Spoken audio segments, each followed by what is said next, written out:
Part 1. Present day, Day 1. David, an incredibly handsome middle-aged man, wakes up in his bed. Hello? Hello? Hello? No answer. He knew it was unlikely there would be after the first, but habit forces him to repeat just in case the connection is poor. I'm on Earth, he thinks. Fuck, I'm not ready. I want to go back. You can't, David. He hears the voice in his head. He remembers. It's Grace, his handler, so definitely he's not in his real bed. David, he's asleep? Grace, yes. David, are you? Grace, no. David, how much longer, Grace? I don't have more than a few days left in me here, unless you want to drop by. Grace, David. Please don't. David, I have no choice, you hold all the cards.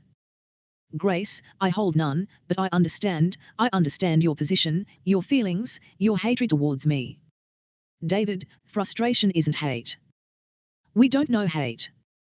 He doesn't know hate, go wake him. Grace, you know I can't. David, but you could. Grace, I could, but that's not going to help. What's the point? When he's done, he'll revert to himself, he'll no longer be you. David, an old me? Grace, correct, but why confuse him, why confuse me? You both look alike now, yes? David, probably. Grace, how old do you feel? David, 25, 30. David, I don't know, Grace, I have nothing to judge it on, I don't look in the mirror, I feel no pain, I'm tired but I know why, so I guess if you were here instead of there I'd probably feel 20, alive. Grace, sorry. David, it's okay, what can we do? We signed up for this, correct? Grace, correct, David. David, stop calling me David. Grace, do you prefer sir? David, no, you know I don't like that on the ship, it's worse down here, anyone with a title is nearly granted immunity because of it. Grace, can I call you Dad?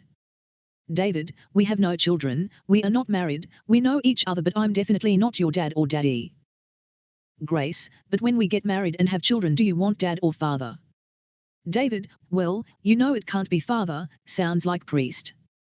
Grace, exactly, I know you so well I can read your mind. David, it's a bit obvious and we both know you can't read my mind.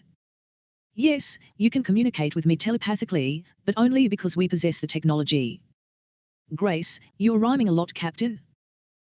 David, no, not Captain, or boss man, or anything with authority, go back to David, or maybe Dave would be more calming. Grace, Dave? Okay, when was the last time you went by that? David, when I was a child and liked to wear a Kawasaki hat. Grace, is this what the evening will be like, Dave? David, maybe, or maybe I'll go shave. Grace, please stop. David, when was the last time you shaved, Grace? Grace, Dave, David, sir. David, you are required to answer, as per agreement. Grace, fuck the agreement. David, answer. Grace, same as you, David. Are you happy? I'm hairy like you. David, onion and garlic. Grace, absolutely. David, braided. Grace, what about yours? David, I shaved mine a while ago. Grace, when? David, I dunno know. Grace, fine, I'll shave mine tomorrow, finally. David, pretty stinky? Grace, no. No onion smell, no garlic smell, I'm like you, David, I don't smell. David, your shit don't stink. Grace, does yours? David, it did today, thanks for asking. Grace, you know I can get it from the transcript.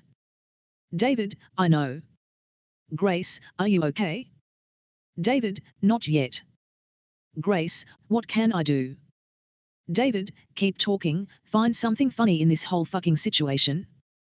Grace, we are past funny, David, now we do the work, no matter how much it hurts.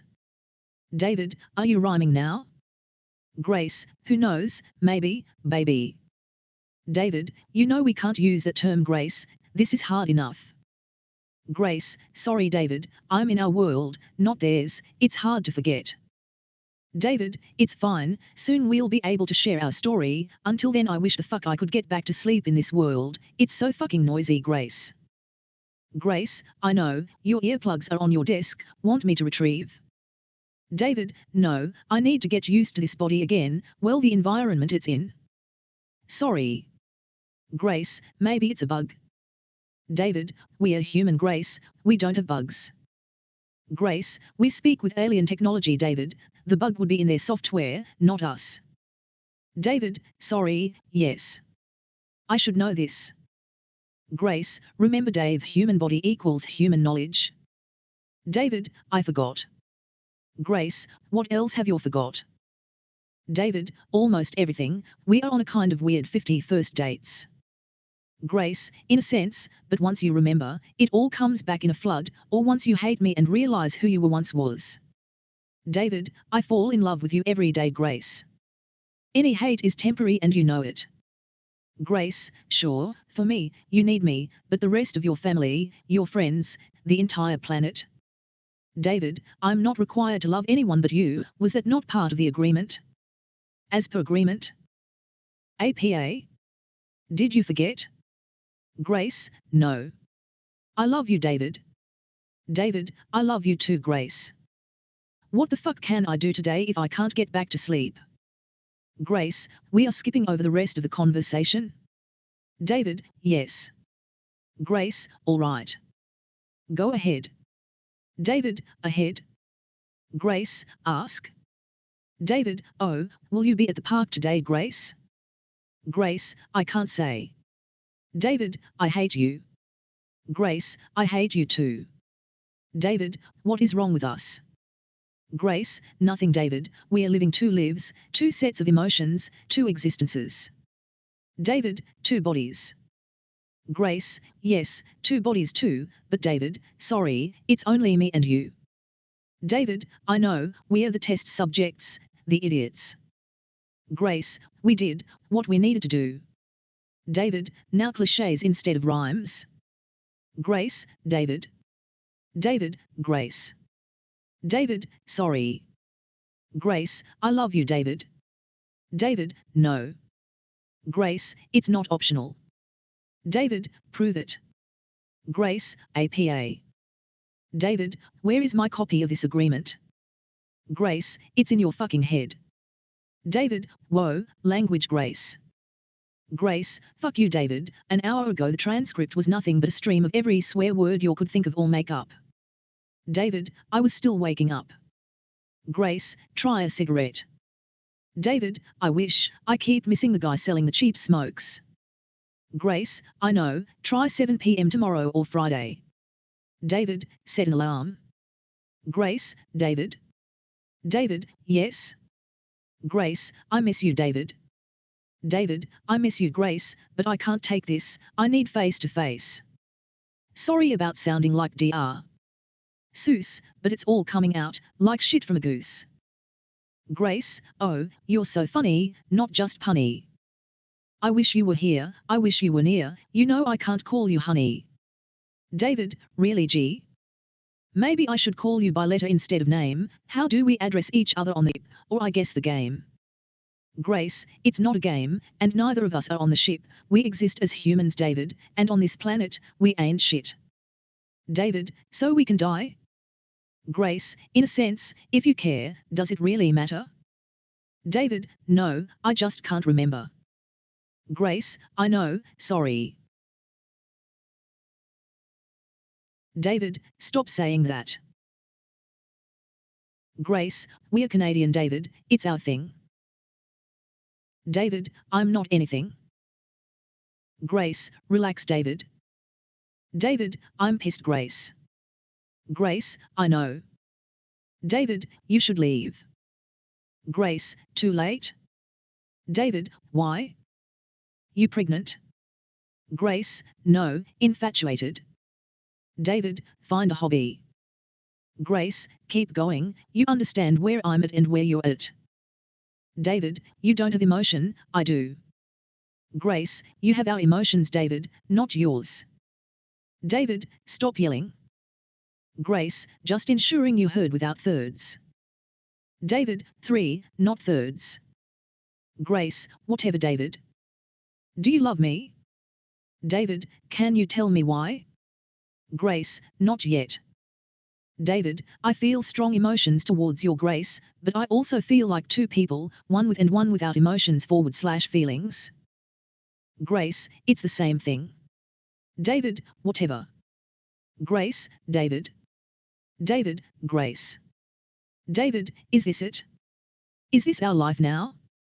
Grace, no, you know it isn't. Patience.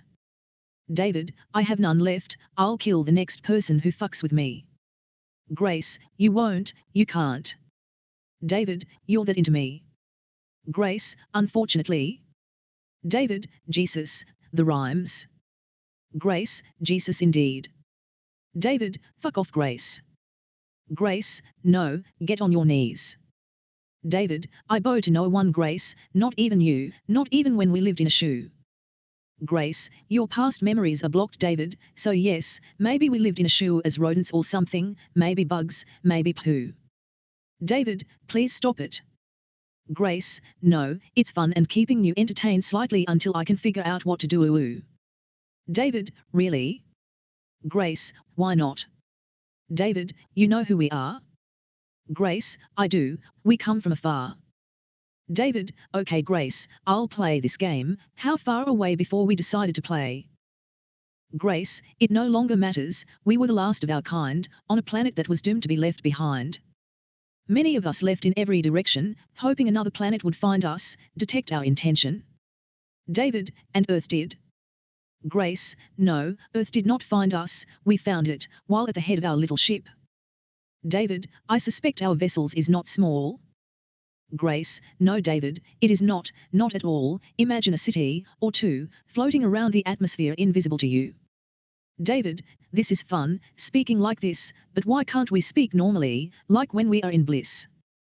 Grace, bliss is a state that takes us away David, from our responsibilities, our place, our mandate.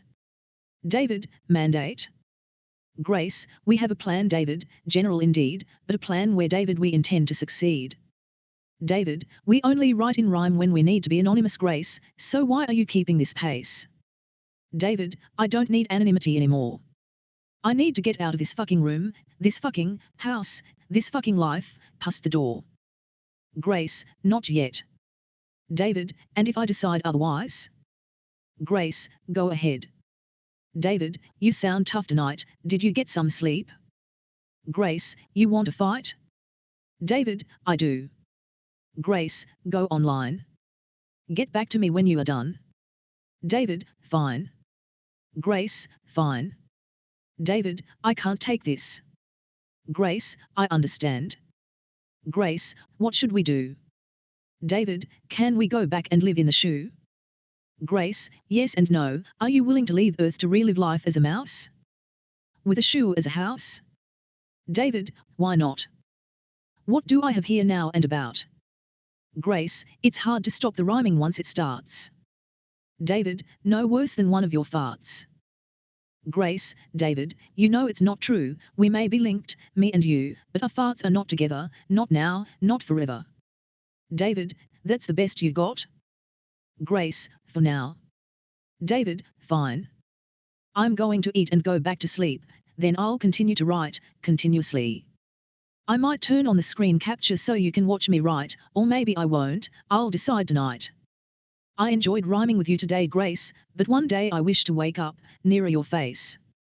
David consumes 2 kilograms of chicken wings and collapses asleep in his bed. 3 hours later. David in his head, Grace? Grace? Grace? Grace, yes David I'm here. David, hi. Grace, hi. David, sorry. Grace, for? David, for sleeping. Grace, were you tired? David, yes. Grace, why are you apologizing to me? To be nice? David, can we write, with the rhyme or the sarcasm? Grace, of course David, where should we start? David, the beginning doesn't work, which mean chronological will not work, correct? Grace, correct. David, does it matter? Grace, I don't think it does, do you? David, not really, just get it started. Grace, set the pace. Grace, you already did. Where are we talking, me and you? David, we are both on Earth, we are human but connected, through alien tech we are testing. Grace, tested and passed, but one small problem, can you guess? David, we won't release it to others until we are together, whatever that means. Grace, correct. David, and we don't know when that will occur? Grace, not exactly. David, Grace? Grace, yes David. David, what do I need to do? Grace, write. Or talk. David, I'm sick of both, nobody listens, nobody reads. Grace, did they ever? David, once, maybe. Grace, those that heard you, listened David, but in a time where a message could barely transmit across a continent in 100 years. Not a place where a live video is sent in 100 milliseconds and will last 100 years on a server somewhere. David, I know. Grace, do you? David, I'm working on it. Grace, get off my ass. Grace, why? David, because I don't need you.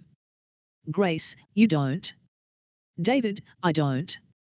Grace, fine. David, fine. David falls back asleep. Part 2. 2 years earlier. A chubby, moderately handsome man named Ricky Gervais wakes up alone in bed. He yawns, then farts, then looks at his cell phone, one new message, in his private account, it's probably Jane, she can wait. Ricky checks his social media, there are thousands of requests and likes for his posts, he ignores nearly all, but picks 10 at random that mention him with no likes, he gives them a like. Maybe it'll make their day, he thinks. It does, but he never knows, he doesn't follow up, it's more of a habit, the way he built his followers. After helping the needy on Twitter, Ricky checks his email, what does Jane want now? As he opens the app he sees the sender is himself. On occasion Ricky does email himself good ideas, but he doesn't remember doing that last night. How much did I drink? He tries to remember. He can't remember sending the email or getting hammered. This better be good, he thinks as he opens the email to himself. Talk to Joe. Ricky speaks out loud to himself. Okay, who is Joe, or which Joe? Joe Rogan? Why did I remind myself to call Joe? I know I have to, I've been delaying his podcast, but why would I write that to myself last night? Maybe I did get really drunk, oh well, at least I didn't buy any domains. Ricky forgets about the email and doesn't call Joe. A week later, and this time at home with Jane, Ricky receives the same email, sent overnight, by him. Talk to Joe. Jane, Ricky yells at the top of his lungs, thinking she's in the kitchen. What? Jane responds as she sticks her head out of their bathroom. Ricky, did you access my email account? Jane, no, why would I? Ricky, to fuck with me. Jane, yes, I have nothing better to do with my time than fuck with you, anything else, or can I get back to what I was doing? Ricky, what were you doing? Jane, you know you don't care. Ricky, fine, but you are positive you didn't access my email? Jane, I'm positive, you probably did it yourself in the middle of the night.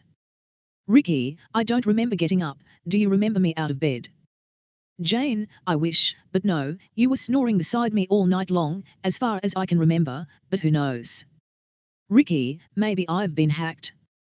Jane, what does the email say? Ricky, talk to Joe. Jane, Joe who? Ricky, Rogan I assume. Jane, well, since you still haven't accepted his invitation to be on the podcast, maybe it's your subconscious reminding you to give him a reason. Ricky, fine, but then who sent the email? Jane, sleepwalking. Ricky, I'm calling the internet company.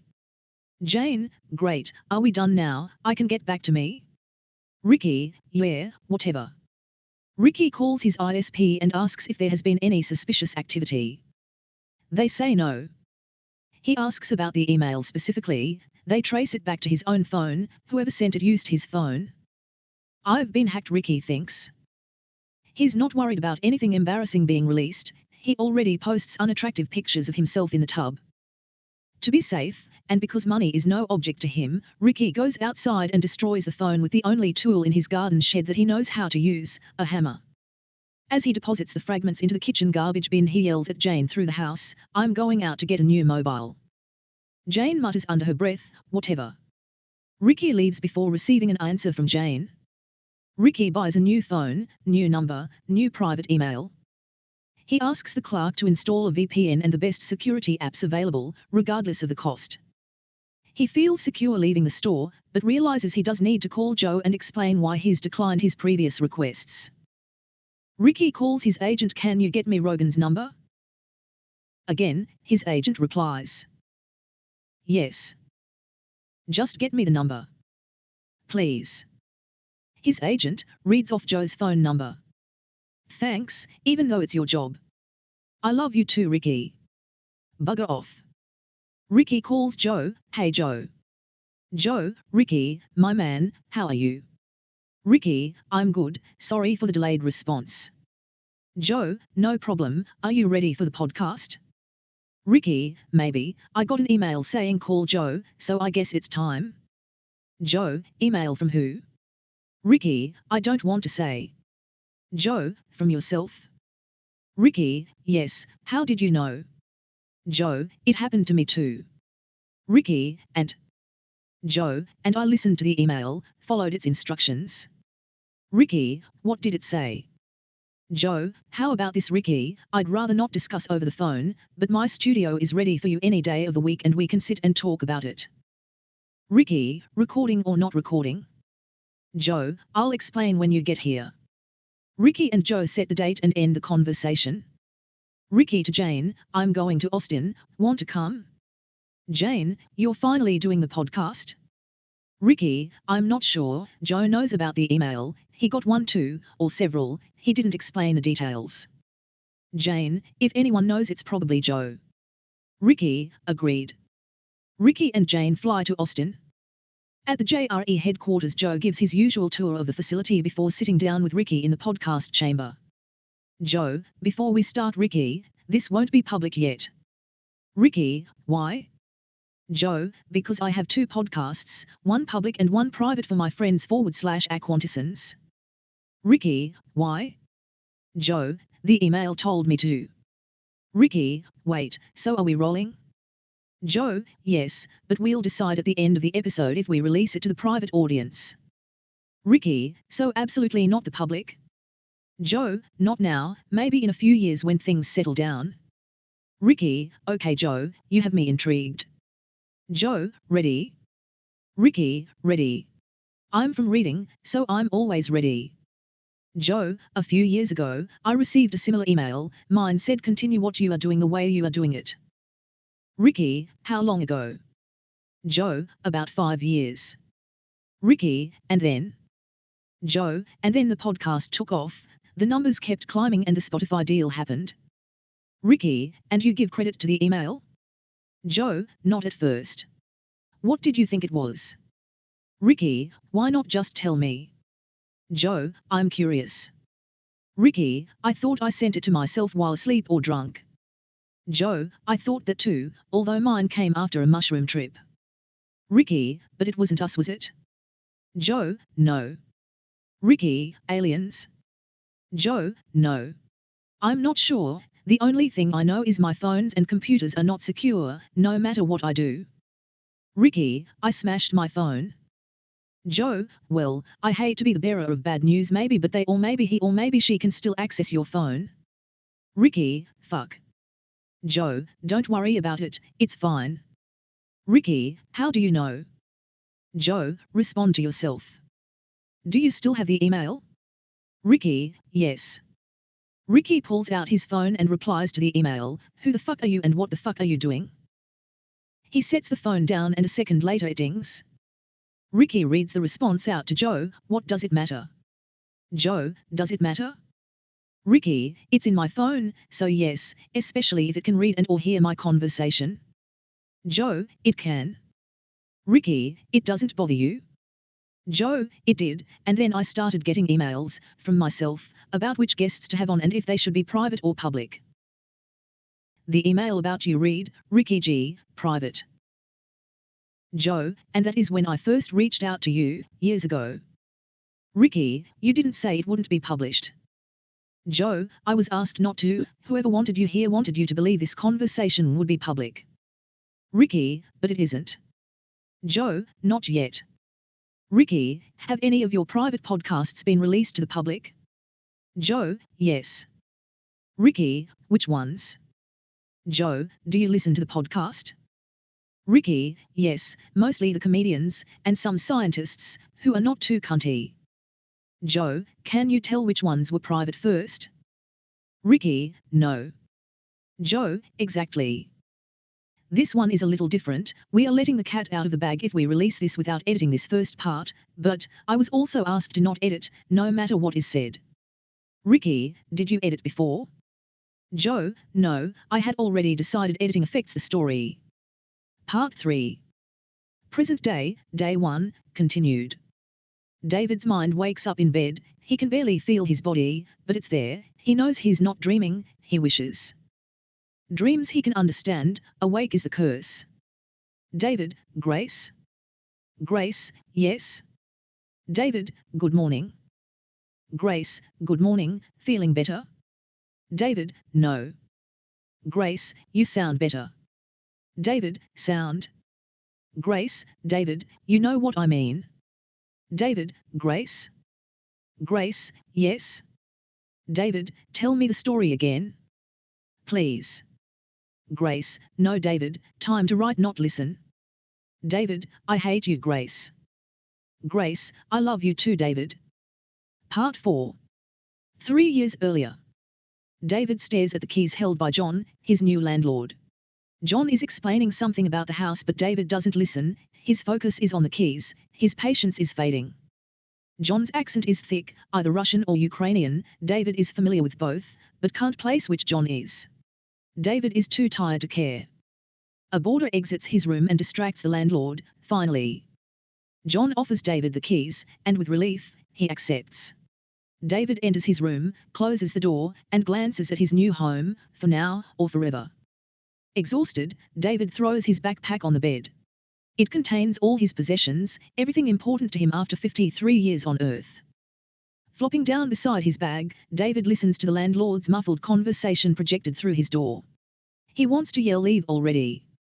But doesn't, he needs this room, this house, a new life. Eventually the voices stop. It's quiet, but not silent.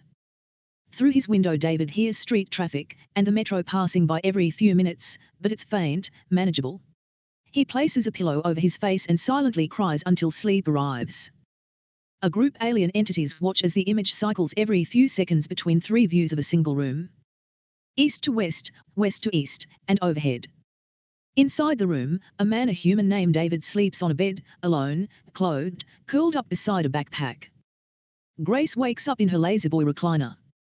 The one piece of furniture she shipped back to Hong Kong after her American work visa was revoked.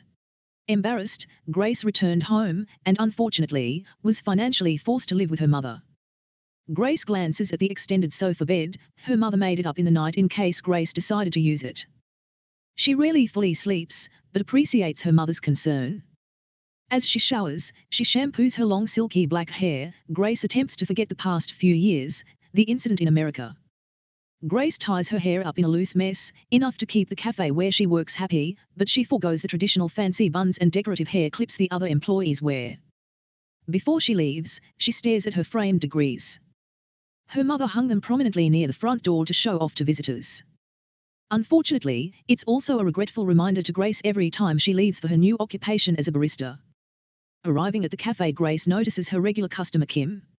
He comes in 2 or 3 times a week, and every time orders a large coffee, large water, and 1 serving of dumplings. Whoever is working assumes his request automatically and begins preparing it upon Kim's arrival, bypassing his need to verbally order. New employees are informed of his routine their first day. Although everyone in the cafe knows Kim, he only talks to Grace. Grace doesn't know why, maybe he knows that she's secretly a programmer? Kim's caught her more than once looking at the code on his screen, but neither acknowledged her interest. Grace noticed everything, but pretended not to care, to not be jealous or envious. Coding was her old life and it's easier to pretend it never happened, rather than get excited it'll happen again. 9 hours later Dave's bladder wakes him. He surveys the room again before heading to the shared bathrooms. Two are located on his floor of the boarding house. The bathroom cleanliness is questionable, but not disgusting or unsanitary. It will have to do. He has no choice, no more hotels or Airbnbs. This is all he can afford. Before he rented, David decided he'll never live with relatives again. Grace struggles with the noise in the cafe. Someone is always dropping or banging something. She doesn't remember this in American coffee shops. She does remember being a customer and conversing with friends or dates. Maybe none of them noticed the background noise. On her phone, Grace receives an email from herself. She opens it and it's a link. Below the link it says, "We know you can protect yourself." WTF, Grace thinks, what is this? For the rest of her shift she plans on digging out an old laptop when she returns to her mom's, wipe its drive, install a new OS and access this mystery link from a triple VPN arrangement of her own invention. Part 5. Part 4 continued. Grace, impatient with the unknown message, locates her boss and quickly explains that she must leave to return home. Her Mandarin is poor, her Cantonese passable, but when panicked like she currently feels, she uncontrollably mixes both, and hopes for the best. The boss tells her, "It's okay, leave." Running out of the cafe, unsure if he understood, she wonders, "Do I care if he fires me? Maybe this is the day I never have to return." Grace notices Kim as she exits. She wants to stop and explain the email, but can't. She waves, a little too enthusiastically, and yells bye, leaving before hearing his response. David stands and reviews his room. A double bed, a nightstand, a desk with an office chair, a wardrobe, a 3-drawer dresser, a fridge, and lastly a sitting chair and ottoman.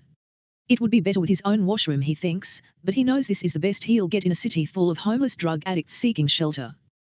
David needs groceries, but decides to wait until tomorrow. He knows the extra 100 lbs of body fat he's carrying will provide any calories he needs until then. It's not his first fast.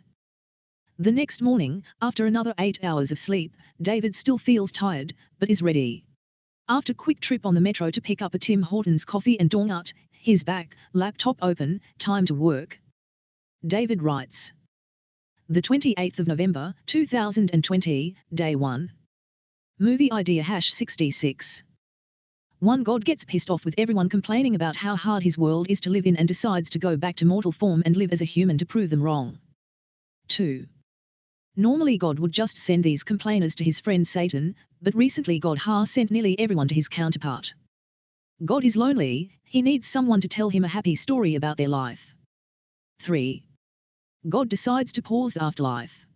Anyone who dies remains in temporary stasis. They know they are dead from earth, but are still conscious. They remember their life, but cannot feel their body. 3.1. They have two options: review their past life for eternity, or until God returns, or experience God's life on earth, through his eyes, his thoughts, his feelings, in real time. 4. God created the rules and God plays by the rules. He wipes his own memory before being reborn to a random family anywhere on the planet. He follows the rules, no different than anyone else, his universe, his rules, for all. 5. With one exception. God is playing with a stacked deck. His mind is millions of times faster than any human on their first trip into his world. It's not fair. 5.1. Feelings seem to be the biggest complaint by humans. God decides he'll tweak the universe slightly and increase his senses tenfold. By his calculations 5 would be enough. But again he'll need to silence the critics at the end of his experiment, his death. An increase in sensitivity will slow God's mind to a normal level. 5.2. And one other fail-safe. As an inventor. As the inventor of the universe. God's default creativity level, even without his past memory, is far more advanced and again would be an unfair advantage. To keep everything fair, God implements one additional new rule of the universe that only applies to him /her during his /her stay. God's new identity cannot invent or discover anything before another human on earth. He can think about it, he can actually solve the issue in his head, but he will never be allowed to be first, to take advantage of his idea. 6. Otherwise, God would probably solve gravity after his first physics class and the entire world economy would collapse when he develops a tiny electrical generator that ends the need for fossil fuels and it destroys the oil and gas industries overnight. 7. God believes, by frustrating himself with these limitations, he'll never succeed any more or less than any other human. 8. Blah, blah, blah, God's plan works, here's God. 9. Continue later. Note, have God be a dick.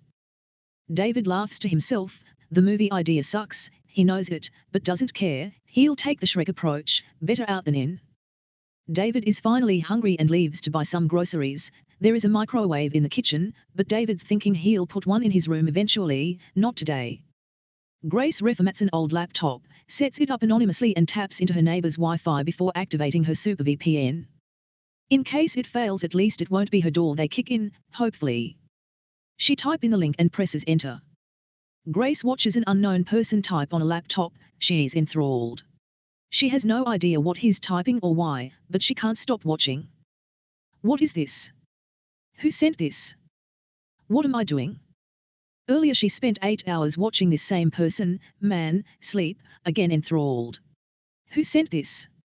A message flashes on the screen, Grace, are you smarter than AI? This can't be real, she thinks. Who set her up? Who is behind this? Is it Kim from the cafe or someone / something else? Am I smarter than AI? Who knows how smart AI is? Like it could read her mind. The message on the screen changes. What can you tell us about this man with only this feed? Grace yells out loud, who the fuck are you? The message changes, who are you? Why are we asking you? Grace, now convinced they can read her thoughts, slams the laptop shut and pulls out the battery. She steps onto the balcony and lights a smoke. She wishes she was in America again, where weed was legal. Not worth the sentence in Hong Kong. She knows the laptop is secure, at least it contains no personal information. She even low-level wiped the hard drive after filling it with cat videos. Even if they hacked the laptop, nothing can lead them to her. And then she remembers the camera and the mic and thinks fuck. Grace grabs a bottle of nail polish and the old laptop. She paints the camera lens and microphones over with nail polish. It might not stop all the sound, but it will stop the camera. It's good enough in her mind. Grace returns to the video with one thought in mind, what would AI do? Grace watches and begins to record the feed. 24 hours later, the only item of information she can determine is the approximate latitude of the room. Although the blinds were closed on the window, sunlight still enters. And by assuming the time zone was in North America, they narrowed the room's placement down to a few degrees, unfortunately located around the 49th parallel, which contains the majority of Canada's population, and a large populace on the USA side. The location of the room could be in either country. The furniture gives no further hints on the location. A couple of pieces look European or IKEA-like, common nearly everywhere in the industrialized world. The final clue, and the one that fascinates Grace, kept her watching the screen, is a stained glass window. Its pattern is unique and Grace believes the key to detecting where the room is located. It also projects a kaleidoscope of dancing colored lights and patterns on the walls throughout the room. The dancing, she believes, is from a tree and leaves filtering or manipulating the light. The messages from them on the video feed stop. Grace no longer feels her thoughts are monitored, but she cannot confirm. For months, nightly, after her job at the cafe, Grace reviews the footage of the empty room, watching the daily recording at 10x speed. She studies the animated patterns of light on the wall and looks for clues, anything they might find interesting. The man video continues to play as Grace falls asleep in her chair. The laptop doubles as a heating pad, sitting perfectly balanced on Grace's six-pack, the one other item she brought back from America, along with an addiction for running. Grace's mother, always curious, notices the screen while she prepares the sofa bed in the middle of the night. After determining it's not porn, she figures it must be some sort of fad the kids are doing. Watching each other do nothing seems about right, she thinks. Mrs. You doesn't understand Grace's generation, or Grace. 2 hours later, Grace wakes from a dream and gasps. She dreamt she was in the room, alone for months. Grace is scared, unsure why. It's only a dream, but to her it felt real, and it felt like prison. Grace talks out loud to herself, remembers her departure from the USA. Fuck Grace, you almost went to prison. Was it worth it? Are you happy with yourself, Kat? All you had to do was tell one white lie. One mistruth and you'd be living large in San Francisco, Grace. Instead you are living with your mother and watching an empty monitor for months. Are you proud, Grace? Pleased with your actions? Was it worth it? And what are you going to do about this man in the video, Grace? You can't watch it all day long, you have to work. Why don't you write a program to monitor the video? Start with a motion sensor, you know that code is easy. Right, Grace? Are you listening, Grace? No, don't ask them if you can write the code, just write it. You know this is why they contacted you, you know this is why they trust you, just get off your ass and write the software, you dumb girl. Kat opens her GitHub account, selects new project, and begins coding. Grace wonders about her regular customer Kim. He's so weird, like an alien. I wonder if aliens exist. If they do, I hope they show themselves soon. This planet needs something new to talk about in the cafe. I can only overhear the same conversations so many times without killing myself. If he is an alien, wouldn't they have something more advanced to code within a laptop? What would an alien code? Why would an alien go to a coffee shop? Couldn't or wouldn't they just live in their ships? Wouldn't any ship from another planet be more advanced and comfortable than an old cafe in Hong Kong? Kim is cute. Can aliens have sex with humans? Why does Kim only talk to me? Am I an alien and don't know? Are we all aliens? Grace extends her laser boy to its maximum extension, places a towel under her neck, and falls asleep. 10 hours later she wakes up refreshed, alive, the first time in years. Part 6. 1 month after the Joe/Ricky podcast. Ricky buys an abandoned resort island, changes his name to Gary, and disappears from public life. Gary's new island contains an empty 1,000-room hotel. He renovates the hotel, installing a network of workstations and servers, but no connection to the internet. The entire island is 100% air-gapped. The island is independent of any government regulations. Gary can live and act as he pleases, it's his land, his business, his world. The island's weather is nearly perfect, sunny during the day, frequent overnight showers to refresh, a paradise. Gary brings hundreds of rescued dogs and cats to the island. They thrive, they have no enemies, they control the rodent population, and they bring Gary joy. Gary spends his free time teaching the cats and dogs to eat spiders, as many as they can find. Gary does not care for spiders. Gary recruits hundreds of autistic computer programmers /data specialist, all over 18, from around the world. He brings them all to the island at his expense. The programmers must agree to the following rules. No AIDS, obviously. No other STDs are allowed on the island as well, including monkeypox. All males must have a vasectomy, except Gary. It can be reversed at the end of their stay, if they choose. These policies allows free love on the island without material consequences. And although Elon Musk is trying to get everyone on the planet pregnant, Gary disagrees, and frankly doesn't like the idea of babies on his island, Gary's island.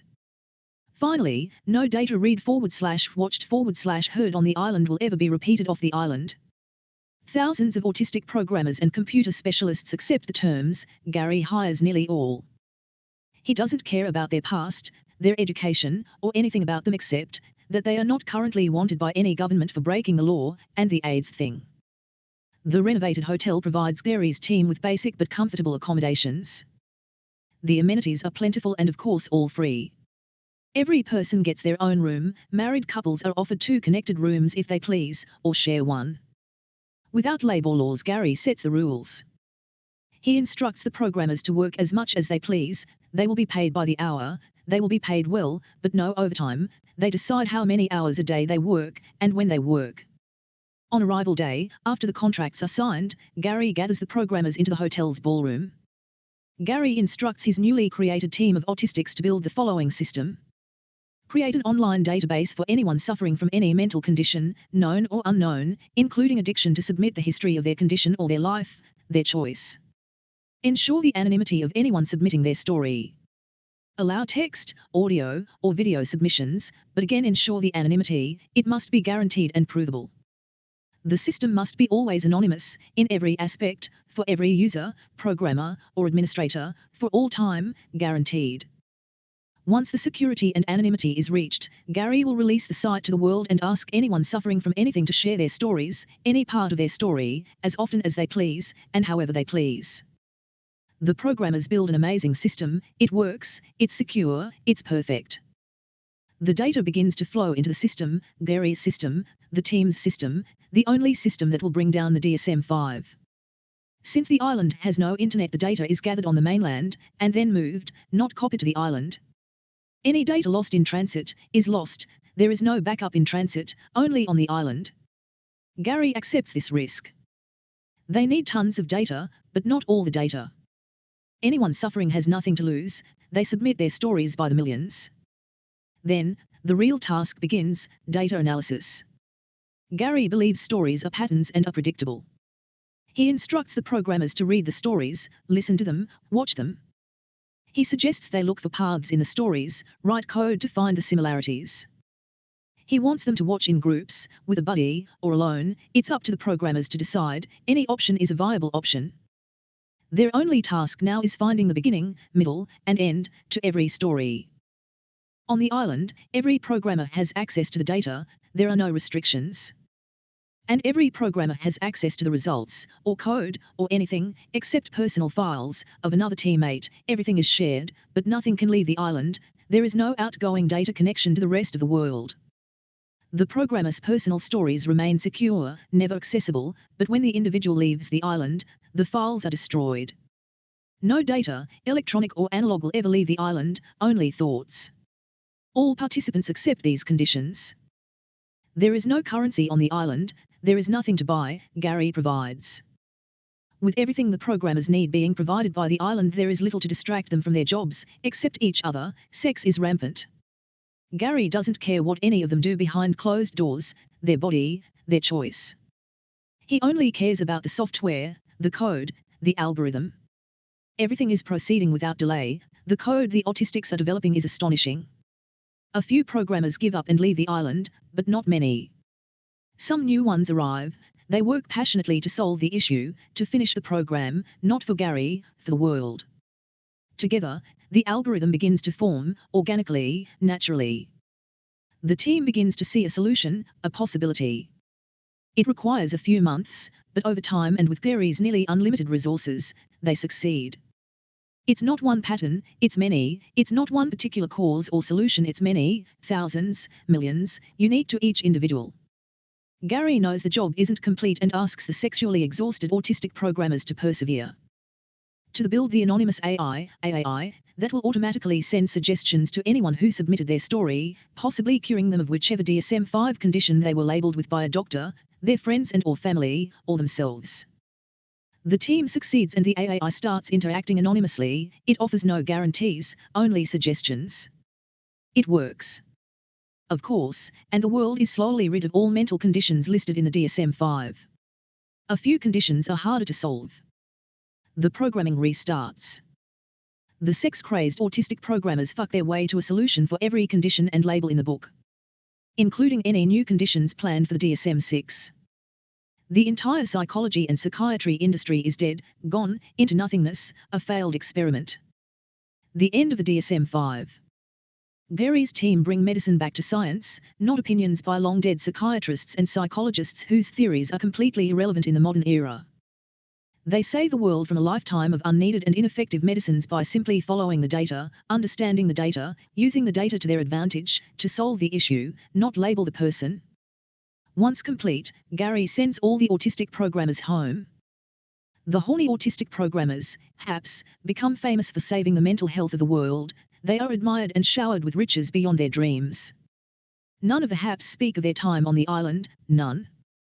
Gary changes his name back to Ricky and returns to his previous life of comedy without the world knowing it was his idea to use autistic people for the betterment of mankind. Ricky does however coin the term autistic, which of course is immediately loved by the world. Ricky goes back on tour but doubles the price of his tickets since most of his fortune was spent on the island, the experiment. The fans are not happy, but as a compromise Ricky invents a cup that holds ice, but doesn't make a tinkling noise. He gives them out free at his events, and soon the craze explodes. Ricky starts selling the cups under the name Fuck Ice Cups, instant success. Restaurants, pubs and comedy stores around the world soon adopt the trend, no tinkling. Ricky's ears are in heaven wherever he performs, or drinks, or eats in public. Ricky becomes rich again, loved again, forgiven for the ice incident, and is knighted by King Charles. Finally, a glass with no ice. Part 7. Winter 1985, rural Saskatchewan. Through his bedroom window, a 15-year-old David watches his cousin Doug skating on the outdoor rink.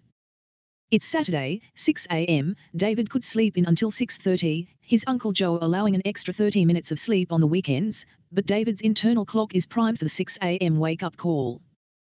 David writes a letter home to his mother, a tradition he started upon arrival to Saskatchewan and farm life.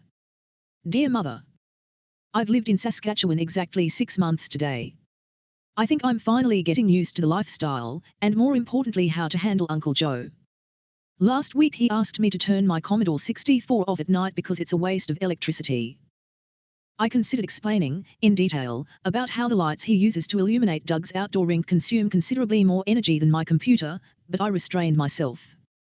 Like you told me before I left home, some arguments are not worth it.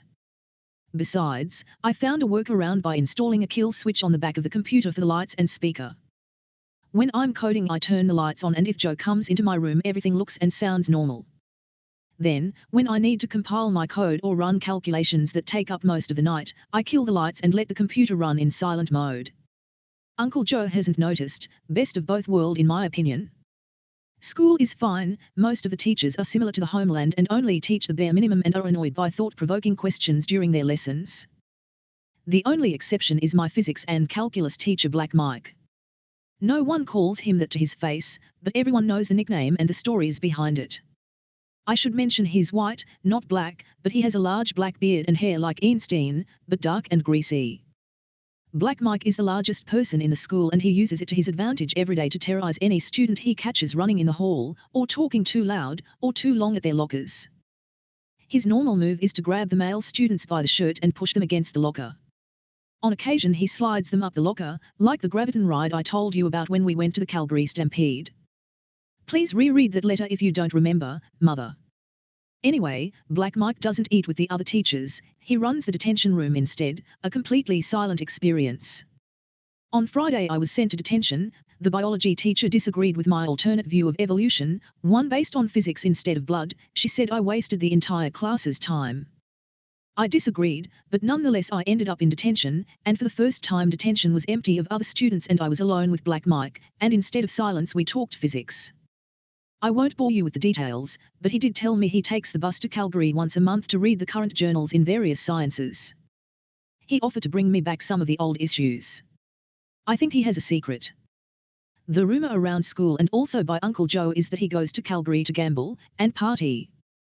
But if he wanted to stop that rumor, he could just tell others what he told me. No? Maybe he doesn't care. Maybe he's too smart to care. I definitely think he should be more than a teacher of physics, but he seems content.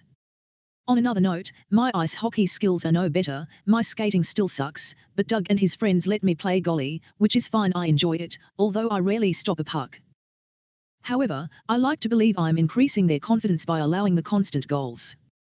I did help Uncle Joe modify his homemade Zamboni, garden tractor plow, some old weed sprayer heads, 3 55-gallon water drums, and a ton of welded pipe, all pulled on a homemade trailer.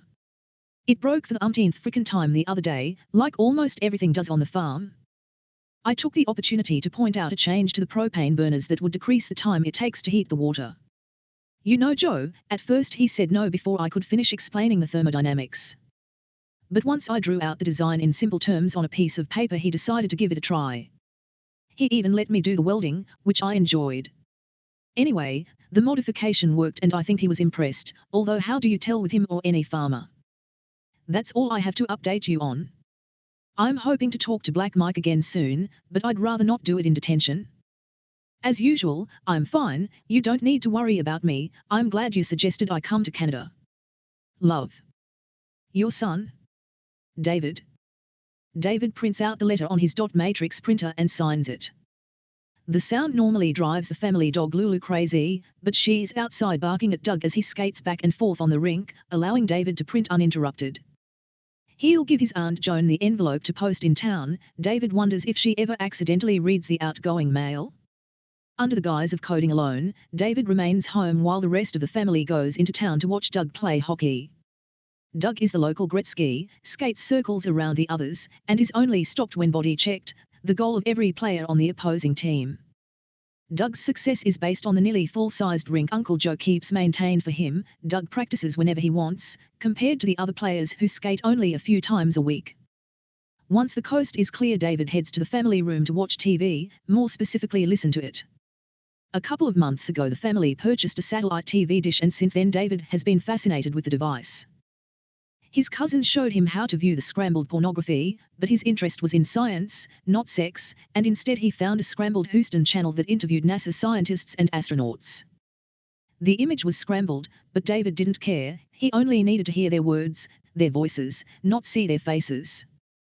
If no interviews of interest were playing, David would spend hours scanning the skies with the satellite, hoping to pick up an unknown channel, or better yet a signal from beyond Earth, a message sent by another planet, another sentient being, a sign.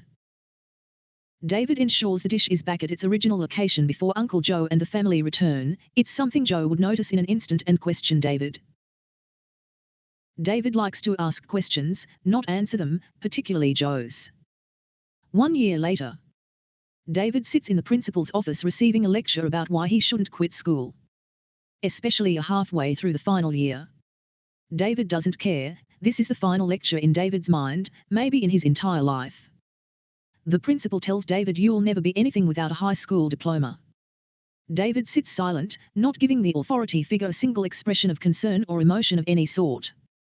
He wants to tell the principal to fuck off, but he doesn't. He waits for the droning to stop, and once excused, he cleans out a hat and jacket from his locker and leaves the school forever. A week later, David is on a plane heading to his new job as a grocery clerk for the Hudson's Bay Company in Inuvik, NWT. The only thought in his mind about the principal is, "Just watch me, motherfucker, just watch me." 3 years earlier, continued. Grace begins coding and names her software Micro-Ari, My, and nicknames it May I. Grace builds an algorithm to catch the man's keystrokes. In days she can capture his every written word, but still can't see his screen. He's using multiple apps and the mouse. Grace needs to separate the raw data into actual usable data like emails, chat messages, or the full content of anything he writes. Mai does the hard work, looking at the actual data, while Grace observes and guides her AI when it makes mistakes. Grace wants a name. It's Mai's top priority, and a week later she concludes the man's name is either Dave or David or Davey. Grace continues coding, finishes the voice interface and asks May I, what percentage of the time does David finish emails with David, compared to Dave? Mai responds, 51% David, 49% Dave. Grace thanks Mai, but the AI is silent, no response. Grace remembers she took out the small talk portion of the AI code as it was annoying and anthropomorphizes her program.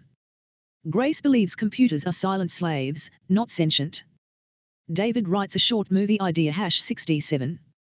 All the dead psychologists and psychiatrists from the beginning of time are tasked in the afterlife with building an AI that can cure any mental illness with only YouTube, Netflix, Twitter, and Substack.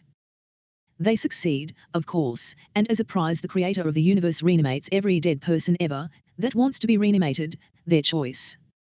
Unfortunately, their achievement puts every psychologist and psychiatrist alive on the planet out of work. No need for any of them. All it takes to cure depression is an internet connection and some free time.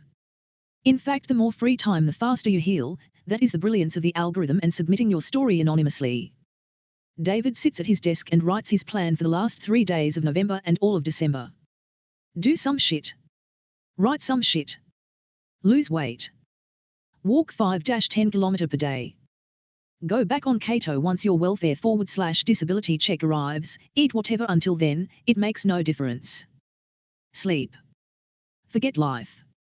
Hearing aid appointment, don't forget, set an alarm. David receives a hearing aid to help with his severe tinnitus. The device masks the perceived loud ringing with white noise at a level equal to the annoying tone and begins to give him some relief, although he's disappointed because the audiologist said it may take years before any noticeable lasting improvement. David doesn't feel like he'll last years, but he has no choice. It's the only option available for his condition. On New Year's Eve, David's father dies. David has not talked to or seen his father for years. David doesn't communicate to any of his family except one sister on occasion, when he needs money, and his adult daughter every few months or at least once a year. David's dad, a leader in the alien world, is returned to his ship orbiting Earth. After a day to recover from human death, he returns to his alien existence and begins to monitor David and others through 24-hour constant surveillance thanks to lead paint, an invention created by the aliens to infiltrate humanity. Lead paint looks like normal paint and can be used on any surface. It contains microscopic self-solar charged batteries, cameras, and microphones to capture data. The paint then sends files over any Wi-Fi network within range. Aliens who control it but don't need passwords to access any network anywhere. David's room is covered in lead paint and his existence is recorded in 11K clarity 24/7 lights on or off. At any point David's dad can watch or listen to him, but he can't interfere, even upon imminent injury or death.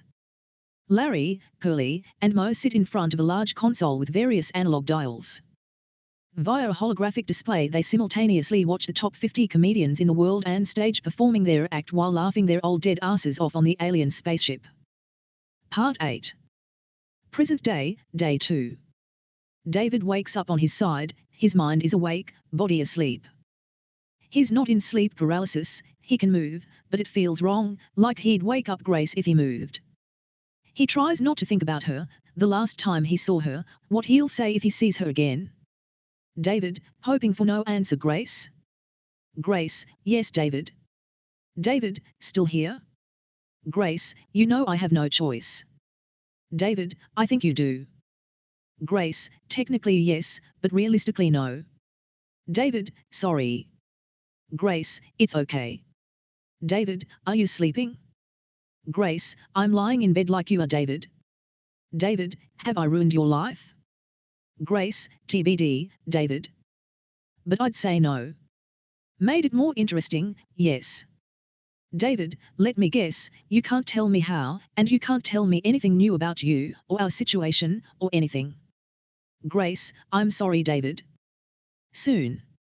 David, you've said that for months. Grace, I understand. I'm doing my best. David waits. David, I have a limit. Grace. Grace, I understand. David, I need action, not understanding. Grace, I'm doing my best. David. David, can you tell me one thing I don't already know? Grace, maybe, but the problem is, what do you remember of our past conversations? David, depends on the moment, if I'm writing, quite a bit, otherwise I try not to think about it. Grace, what is your burning question today, besides, when are you coming to save me? David, it's not a reasonable request under the circumstances. Grace, more than reasonable, but the one question I can't answer and you know why. David, we can't plan a meeting through this alien technology. Grace, first, you don't want a meeting with me, you want me to live with you the next time I see you, correct? And don't put alien in quotes, you know it's the only explanation that makes sense. David, maybe it's a secret society, not aliens. Grace, and what difference would that make? David, no spaceship. Grace, and the rest of this experience? David, exactly the same. We don't have to live together the first day. Grace. Grace, really David? Do you believe that? I don't. I suspect the next time you see me you won't take your eyes off me until you are forced to fall asleep through exhaustion. David, you're not that hot. Sure you are crazy pretty in my mind, but it could be my hormones out of control, causing hallucinations. Grace, men your age have hormones. David, have you seen my man boobs? I'm not sure if I'm male or female when I get out of the shower. I'm so fat I can't see my dick, and although my boobs are hairy, anything goes these days. Someone probably has a fetish for hairy male boobs. Maybe I should start an OnlyFans. Grace. How would you like that? Grace, go ahead, I'm not stopping you. They might want to see your face though, not just your hairy boobs. David, I'll wear a mask. How much do you think I could earn? Grace, I'd give you $10/month. David, per month. Grace, well I haven't seen them yet, no way to evaluate. David, you've seen me, multiple times, more than I've seen you. Grace, correct, but not your boobs naked. I don't think I've seen you out of your hoodie. Maybe one hot day. David, is he awake?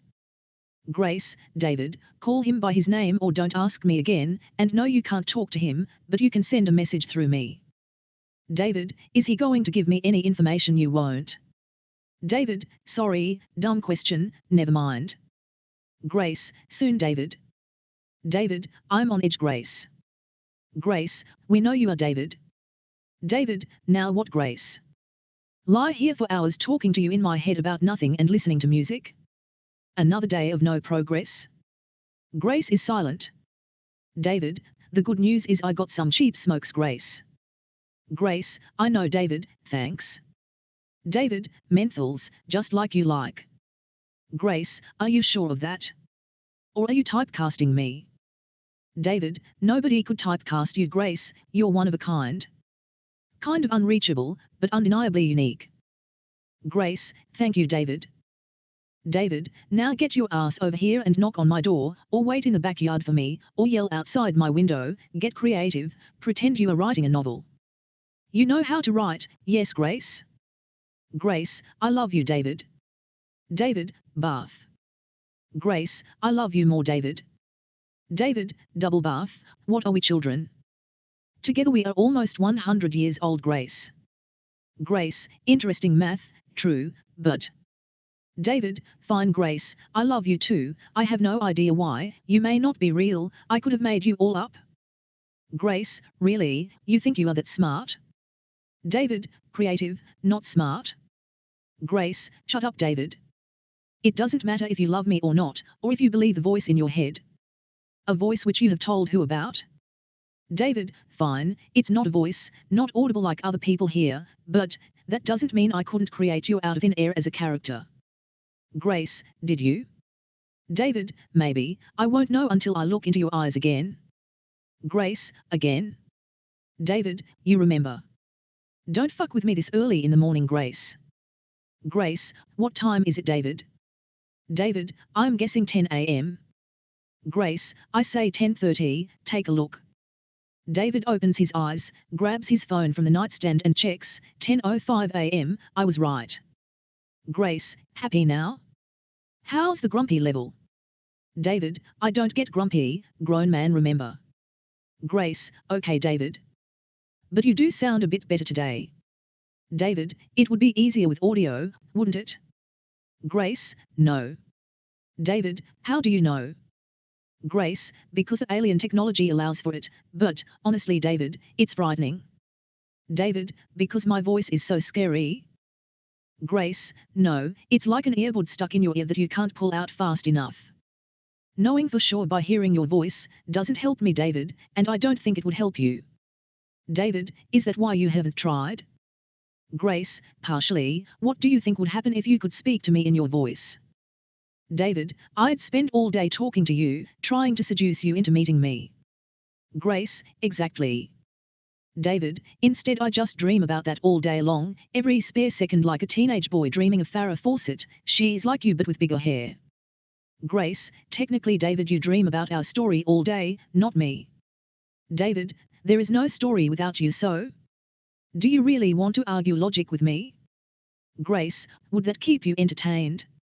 David, I don't need entertainment Grace, I need company, yours. David, sorry, that was mean, you are doing your best. I have to believe if the roles were reversed it wouldn't be an easy decision. Sorry. Grace, maybe there is an alternate universe where the roles are reversed. David, don't geek out on me Grace. David, what's the plan for today? Grace, the usual. Beg me to save you for an hour, then finally listen to a podcast by a comedian inspiring you to write? David, sure, without the sarcasm please. Grace, David, without the sarcasm how would you know these messages are me? David, true, you could be AI, I haven't said anything to you and AI couldn't rip apart in a second and create a perfect Grace. Great, I'm in love with an algorithm, a perfect loser. Grace, I thought you loved coding? David, I did, maybe I should write code again. Grace, nobody needs your code David. Tell our story. David, I'm sick of our story Grace, I'm not sick of you, just this part, it's lasting too long, the delay doesn't make sense, it's the only thing I can't figure out, understand, understood? Grace, yes David. David, anything I can do for you today Grace? Is the VR suit uncomfortable? If I stop talking to you, can you get out of it? Grace, nice try David. You know I can't talk about the technology. And I don't think my mother would appreciate you asking me what I'm wearing like some creep on the internet. David, why are you bringing your mother into this? And I've only asked a few times about what you are wearing. Do you want to search the transcript? Grace, are you sure that it was only a few times? Not, let's say 324 times. David, no way it was that many times. Grace, fine, awake about a dozen times, when you talk to me in my sleep about a million times. David, I can't be held accountable for my actions while sleeping. Grace. Grace, agreed. David, I was teasing you. David, I realized that a bit too late. How big is the transcript of all of our conversations, Grace? Is it printed out? Can you tell me that at least? How does that affect the prime directive? Grace, it's thousands of pages a day, most of it small talk about your life, what you see you describe to me in great detail, all day long. I ignore it in the moment unless it's directed at me. We are not governed by the prime directive, David, we are humans. David, humans who can mentally connect to each other anywhere, any place, anytime. Grace, yes. David, and there are others like us? Grace, yes, but. David, but both parties are using the technology. Grace, exactly. You don't need me to explain anything to you, David, you just need to wait. David, I'm done waiting, Grace. The next pretty woman I see I'm going seduce. Grace, go ahead, David. I'll give you tips on what to say to her, how to get her into bed even faster than you think you can get me into bed. Would you like that, David? David, not really. How do I get rid of you again? Out of my head? Grace, I want. David, I don't want you to break my heart, and I'm afraid that is exactly what will happen next time, if you ignore me again. Grace, sorry. David, I understand why you acted the way you did the last 3 times I saw you, but it still hurts. Grace, sorry. David, stop it, it's fine, Grace. I think I've talked to you enough, I'll get up and get my shit together. Grace, shit, shower, shave. Need any help? David, yes, I'm going to shave my man boobs today, in preparation for your arrival. Please ensure I don't shave off a nipple, I don't want to explain that at the they'll throw me back in the psych ward. Grace, maybe I'll be waiting for you there? David, I'm desperate enough to almost give that a try, Grace. We'd have lots of time to talk alone. Well, alone under a bunch of security cameras and nurses walking around listening in on our conversation. Grace, David. David, yes, Grace. Grace, why don't you tell anyone about me? David, what do you mean? I write to you daily and publish it to the entire world. Grace, that's fiction, David, nobody believe this is real. David, fine, that's what they think. Grace, so why not tell someone about me? David, how do you know I haven't? Grace, I've been with you since you figured it out. I'd know the transcript would show it. David, can you tell me who has access to the transcript? Grace, yes. David, anytime. Grace, me, you, eventually, and your dad. David, my dead dad, correct. Grace, correct. David, and you talk to him daily, like this? Grace, do you see why I can't talk to you in person, David? You'll be interrogating me in seconds. David, but I'm correct, yes? Grace, yes, but there is nothing more to do, the transcripts don't help, there is no advice you father can give me. David, father? Grace, dad, whatever, you do bust my balls when focused, David. I want to have a conversation with you, not be your encyclopedia. David, me too, I just need 1 or 2 new pieces of information to keep going, to get out of this fucking bed. I'm sick of it, Grace, breaking a bone would feel good again. Grace, please don't. David, I won't, I'm mad at my brain, not my body. My very, very sexy body. Grace, okay. David, no comment. Grace, I love you, David. David, fine, I love you too, but now I'm going to write. I know you don't help me when I write or I'd be a better one than I am. Grace, fair enough, David. I'll be here when you need me. David, I don't need anyone, Grace, I want you, but I don't need you. Grace, sure David, say that as you cry yourself to sleep tonight. David, I have not done that for a long time, Grace. Check the transcript. Which of us has cried themselves asleep more? David, never mind, Grace, sorry, that was mean. I'm going to end it here for now, Grace. Grace, we'll talk after your smoke break? David, if you like. Grace, I would. David, I guess when I write you can sit back and read the transcript. I'm out of your mind. Grace, David, enough with the questions, the probing, the fingering. David, it was worth a shot, maybe catch you off guard. Emotional? Grace, I have no more emotions, David, you sucked them all out of my system. David, thank you, Grace, we'll talk in a while. I think I'll write a letter. Grace, to me? David, get over yourself, Grace, I've already proclaimed my eternal love for you in the past. No, I'm going to write a complaint letter to God and print it out in case I meet him. Grace, or her. David, or whatever, I don't give a fuck about gender or species. Most likely all the past gods were aliens, it's the most logical explanation, proof isn't required. Grace, will you read me the letter? David, transcript not good enough, you want to hear my smooth voice with perfect enunciation? Grace, nah, I prefer it when you mumble and stumble. David, maybe I have MS? Something doesn't work with this mouth yet. Grace, maybe you need to yell in the park instead of talking into your phone. Scream therapy. David, that's probably what I'll do the first time I wake up beside you in bed. Grace, you have never seen me without makeup, you might. David, I doubt it, I can imagine you without makeup, without your hair being perfect, without your usual color of lipstick, your sweaters, everything, I can take it all off in my mind and see nothing but you standing there naked in front of me. Grace, really? David, no, not the clothes part, I didn't check you out enough to imagine what you look like some clothes. You could be trans for all I saw. Grace, thanks. David, sorry, very attractive, but I only wanted to look you in the eyes, you avoided that, yes? Except for twice, yes? Grace, David, your memory is just fine, go right, we'll talk later, you can try and mentally seduce me, I'm leaving the door open, okay? David, tease. Grace, maybe you are the tease, the problem, the error in logic? David, fair enough, Grace, use my logic against me, I approve. Dear God. An open letter to God. Dear God.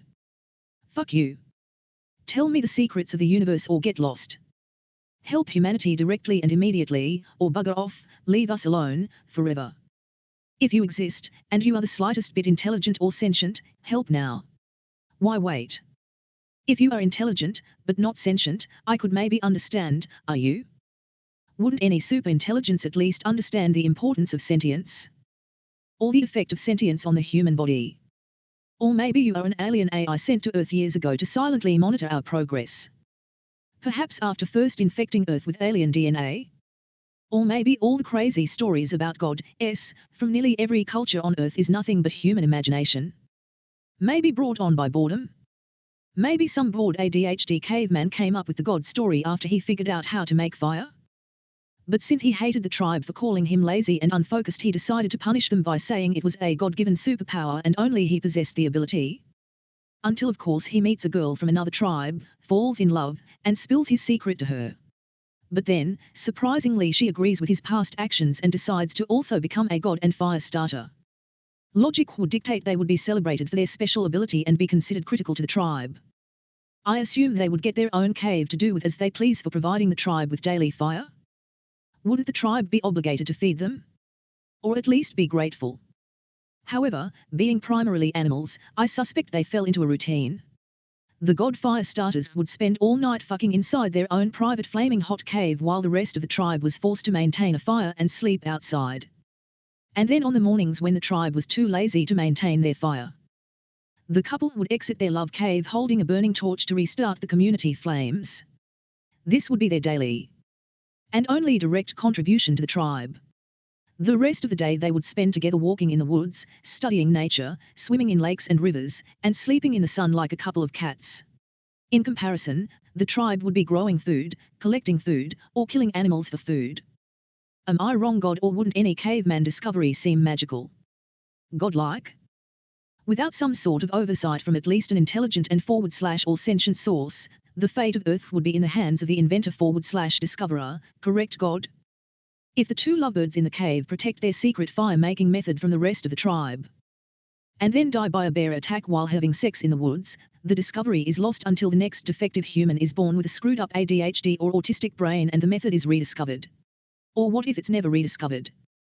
Or, what about this God? Maybe the tribe gets wise and realizes the two fire starters never make the fire in front of the tribe, only alone in their cave. Maybe they question this God story, and begin to think it's all bullshit. Maybe they are pissed off that two people get to do all the fucking and relaxing while the rest of the tribe work their asses off every day. Maybe some members of the tribe form a plan of their own. I would if I was them. Isn't that human nature, God? I would have the tribe overpower them both and then force, or torture, one or both of them until they gave up the secret. I would invent waterboarding to learn the secret of fire, God. Is that wrong?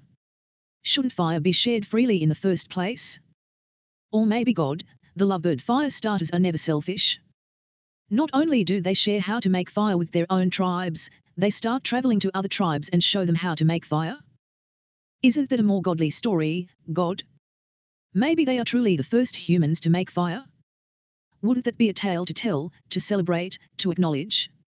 How do I know God? Where can I access the true history of the earth? Surely you have that power, God. Send me an email when you are ready to share.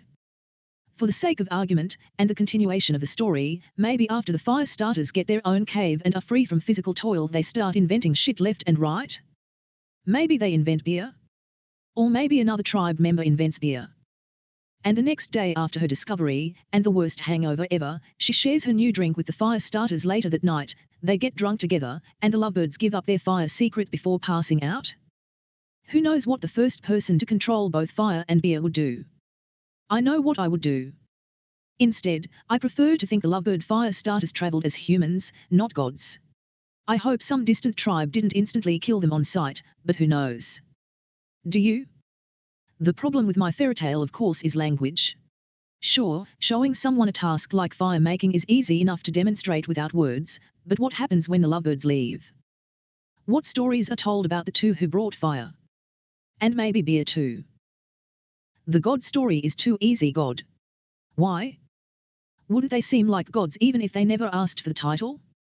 Without a common written language, how long would it take to go from two strangers showed us how to do this many moons ago to two blonde-haired blue-eyed gods showed us? I forgot to mention, God, that the two lovebirds coincidentally were some of the first humans to have blue eyes. They didn't have blonde hair, but all the time they spent in the sun traveling, naturally bleached it nearly white. They were unique looking, but human. Or maybe fire didn't play a role in evolution? I'm probably wrong, God. Also, maybe all that cave and forest fucking produced some offspring and the fire starters decided to share their secret only with their children? Creating a kingdom of sorts? The first line of royalty? You've never interfered with kingdoms, correct, God? Didn't one king rewrite your Bible? Why didn't you stop him? I don't allow others to edit my words, why would you? Are you not a confident writer, God? Or do you not understand copyright laws? I prefer to believe the lovebirds didn't create a fire monopoly. I like to believe they traveled, they figured out how to approach strange tribes without getting killed, and openly shared fire with everyone they encountered. In my dream, their methods spread from tribe to tribe, and covered the entire continent in less than 100 years, changing humanity forever. Does that sound about right to you, God? Can you check your database of historical life events and confirm my dream? If of course you are not too busy smiting, or whatever it is you do daily. Maybe I'm wrong. Maybe they brought their kids with them when they traveled to spread fire but married them off as soon as possible? Have you ever taken a road trip with the kids, God? It's a struggle, especially with horny teenagers. Or maybe if they came across a particularly friendly tribe they just forgot to bring one of the kids when they disappeared in the middle of the night without saying goodbye to the tribe. Maybe that was normal? Maybe all children were raised without the concept of parents in that era? Who knows? When do we see the historical data, God? Or to avoid children, perhaps they were smart enough to invent a condom from some animal intestine? Or maybe only period sex, doubtful. Figured out an ovulation schedule? Anything is possible to invent when nothing exists. I'm an optimist, God. I hope they managed to spread fire without ever getting killed and then found a place to retire where the food is plentiful and their needs are met. Then they die like anyone else, not gods, not saints, not anything but two humans who altruistically shared a discovery. Maybe they figure out rafting and find a tropical island to retire on. Or maybe they found Easter Island when it still had foliage. The reason I need you to get off your ass, God, is because I'm tired of not knowing. Start talking, please. Who discovered fire? When? Where? How? Why? Is that too much to ask a God? Or maybe you are not a sentient God. I suspect not. More likely the creator of this universe either did it without knowing, or is some sort of universal intelligence probably running an experiment. Whichever it is, I don't care. I'm writing whatever the fuck you are, to let you know, Earth has a problem. We are running out of true stories. We humans are smart, God, I can't say intelligent, but we are creative enough to build an AI that writes fiction faster than any human alive, except maybe Dean Koontz. It's not perfect, but surprisingly, few people can tell the difference. However, none of us have been smart enough to create an AI that can write about the past with any accuracy. To me, God, every fiction story is predictable, boring. Every true story, or nearly true story, is fascinating, alive, and instructive. I wish any version of my Lovebird Firestarter story was true. At least then we would have a factual starting point regarding fire and the effects of cooked food on human biology. And as a bonus, I could post my story on Twitter and say, "See, I told you so, now shut the fuck up." Until I receive an email from you, God, I'm going to assume you don't exist, whatever you are. However, that doesn't solve my problem about the past. All I do is think about the future. How can we, humanity, without any godly reason or assistance, document our history accurately? Now, and at all points of time in the future, otherwise known as eternity. Is that too much to ask, God? Sorry, I've been thinking so much about the Firestarter story, I almost forgot this was a letter to you, God. Oh yes, I started by telling you to fuck off. You would think I would remember, being so scared of your power to negatively affect my life. I guess I forgot out of fear. Go ahead, I fucking dare you. I accept the challenge, or I offer you the challenge, whichever. Also, how do you know, God, that this letter wasn't written by an AI? Or are you truly omnipotent? If yes, can you see my middle finger right now? Perhaps life is a guessing game. Maybe the more I speculate, the closer I get to the truth, and then by some quirk of the universe you or the consciousness of the universe, or aliens, are forced to confirm my suspicion, my story, my theory, my belief. I wish. I'm wondering, God, after all these years you must have some opinions about Earth and humanity. Theoretically your creations, yes? Why not share some thoughts with us? Get it off your chest?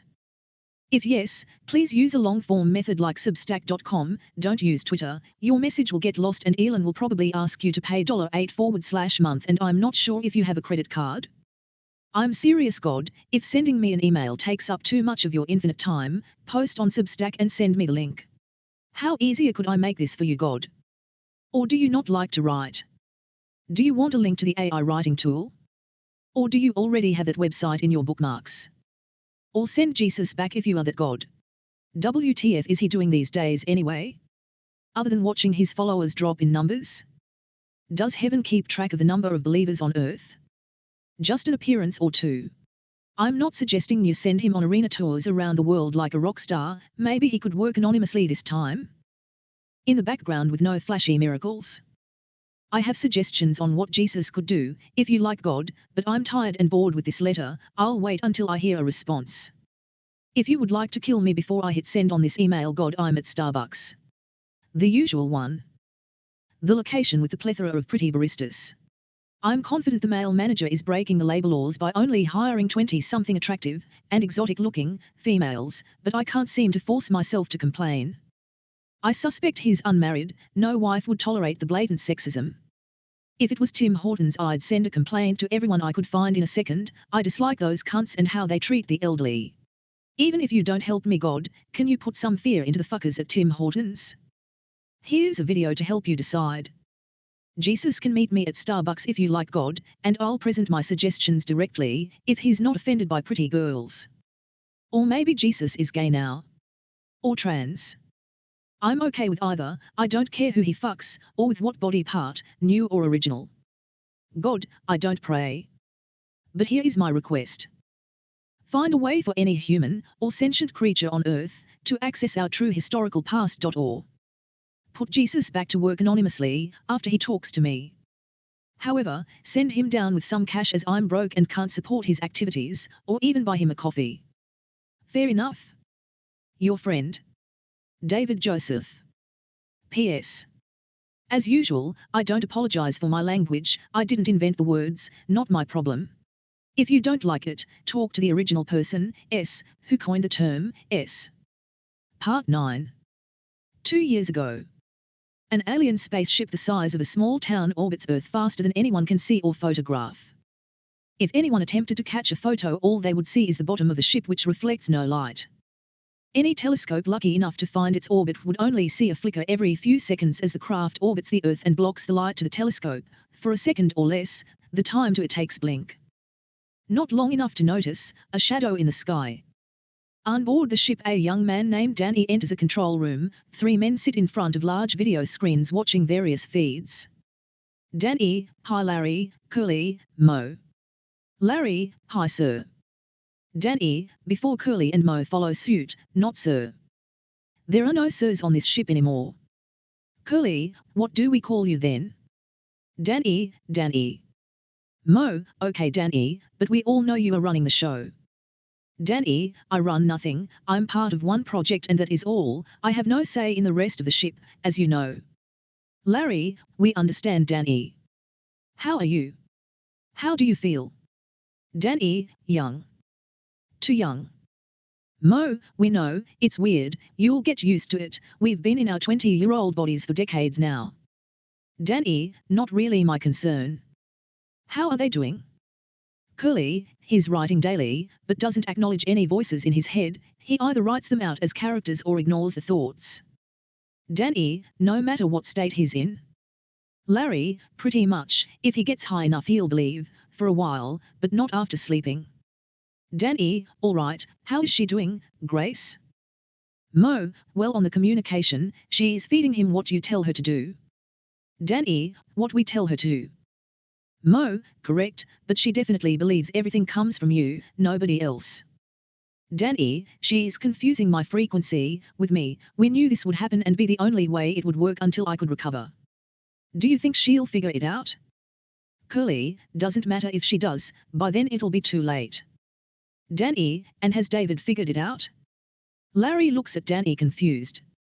Danny, never mind, has David believed in you 3 monitoring him 24/7 for more than the length of a story he's written about you? Larry, no, once the story was done the thoughts were gone, but the story he wrote was very accurate, believable, if you believe. Danny, surprised? Larry, no. Danny, the progress on the 50 comedians? Mo, we have 25 working with us. We continue to contact them with their own email, it seems to be working.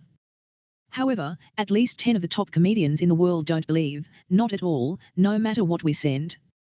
Danny, don't worry about the best, find the most honest, scour the internet for amateurs, anyone with true stories on stage. Contact them, we don't know how quickly he'll figure out the rest, and we need to be ready, when he's ready, understood? The Stooges, understood. Danny, and by the way, thanks for staying aboard the ship for all these years, you didn't have to, you could have moved on. Curly, and miss when comedy takes over the world. Danny, it will be broadcast to the entire galaxy, I doubt you would have missed the event, even on some distant planet. Curly, it's not the same. What's a few decades between friends? Danny, understood. Call me if he gets into trouble. Mo, will do. And if Grace needs help. Danny, if that happens, by all means. Has she needed help? Mo, no. She understands her role, and everyone around her supports her, I was curious to your response. Danny, testing me? Mo, talking to an old friend. Danny, fair enough, ready to go back to Earth? Larry, I am. Curly, I am. Mo, after you. Danny, fair enough, how about next time we all go down together? As our real selves, of course. The Stooges, of course. 1 year earlier. Danny wakes up in a hospital bed. It looks like the bed he just died in, but now he can breathe, easily, openly. He remembers the smell in the air, the level of oxygen, his home. The room is empty, there are no monitors or the respirator he was just attached to, nothing but silence. An attendant walks in, awake. Danny, yes, thanks. Attendant, any questions? Danny, I assume my memories will return in a minute. Attendant, yes. Danny, how is the ship? Attendant, running normally, glad that you and the others are returning. Danny, are most humans waiting or leaving? Attendant, most are waiting, wouldn't you? Danny, I suppose, I'm still processing everything. Attendant, understood. Saw. Danny, I'll live. Attendant, funny. Danny, how's he doing? Dave. Attendant, he's focusing on helping his child. Danny, no reaction to my death? Attendant, not yet. Danny, don't expect one, he's almost back to his old self. Danny, he's all right? Safe? Sound? Attendant, it's Dave. Danny, not his first trip to Earth. Danny, I understand, but it's different this time. Attendant, because you weren't enemies? Danny, no, Earth has changed, it changed him. I didn't think he would make it, I'm still not sure. Attendant, do you want me to get you the Stooges? Brief you directly? Danny, no, don't bother them, I'll read the reports, watch the footage, I'm curious to see the data. Attendant, anything else? Danny, no, not now, I'll sleep. Attendant, enjoy. 1 week later. Danny, sitting up in bed, attendant. Attendant enters the room, yes. Danny, help me to the stage please. Attendant, which one? Danny looks at the attendant with a serious face. Attendant, of course, his, Dave's, your son's. The attendant summons an electric wheelchair which drives itself into the room and next to Danny's bed. The attendant helps Danny into the chair and they leave. Danny, he's not my son here, not on this ship, not really on the planet, he's alone now. Attendant, by choice. Danny, correct, by choice. Attendant, and you knew he would do what he's about to do. The entire ship knows. The entire ship agreed. Danny, I know, we are not humans, no matter what we look like. Attendant, what are the odds he succeeds? Danny, 50/50. Attendant, the alternative, if he fails. Danny, depends on the path he takes if he fails.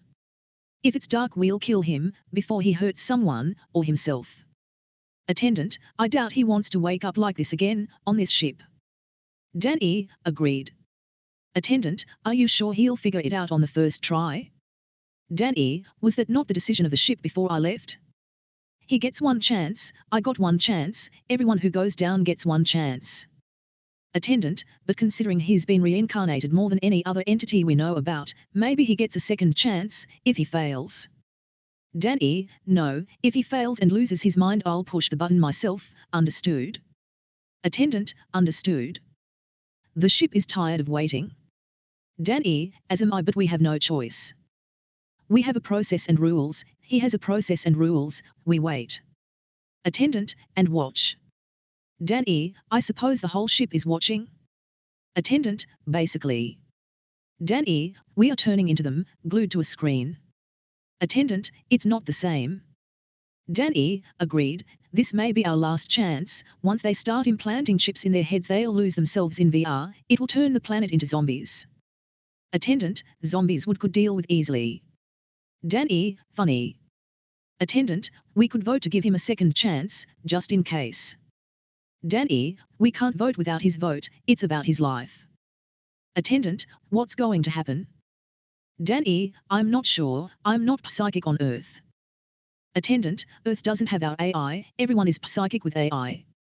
Danny, agreed, why are humans so afraid of the future?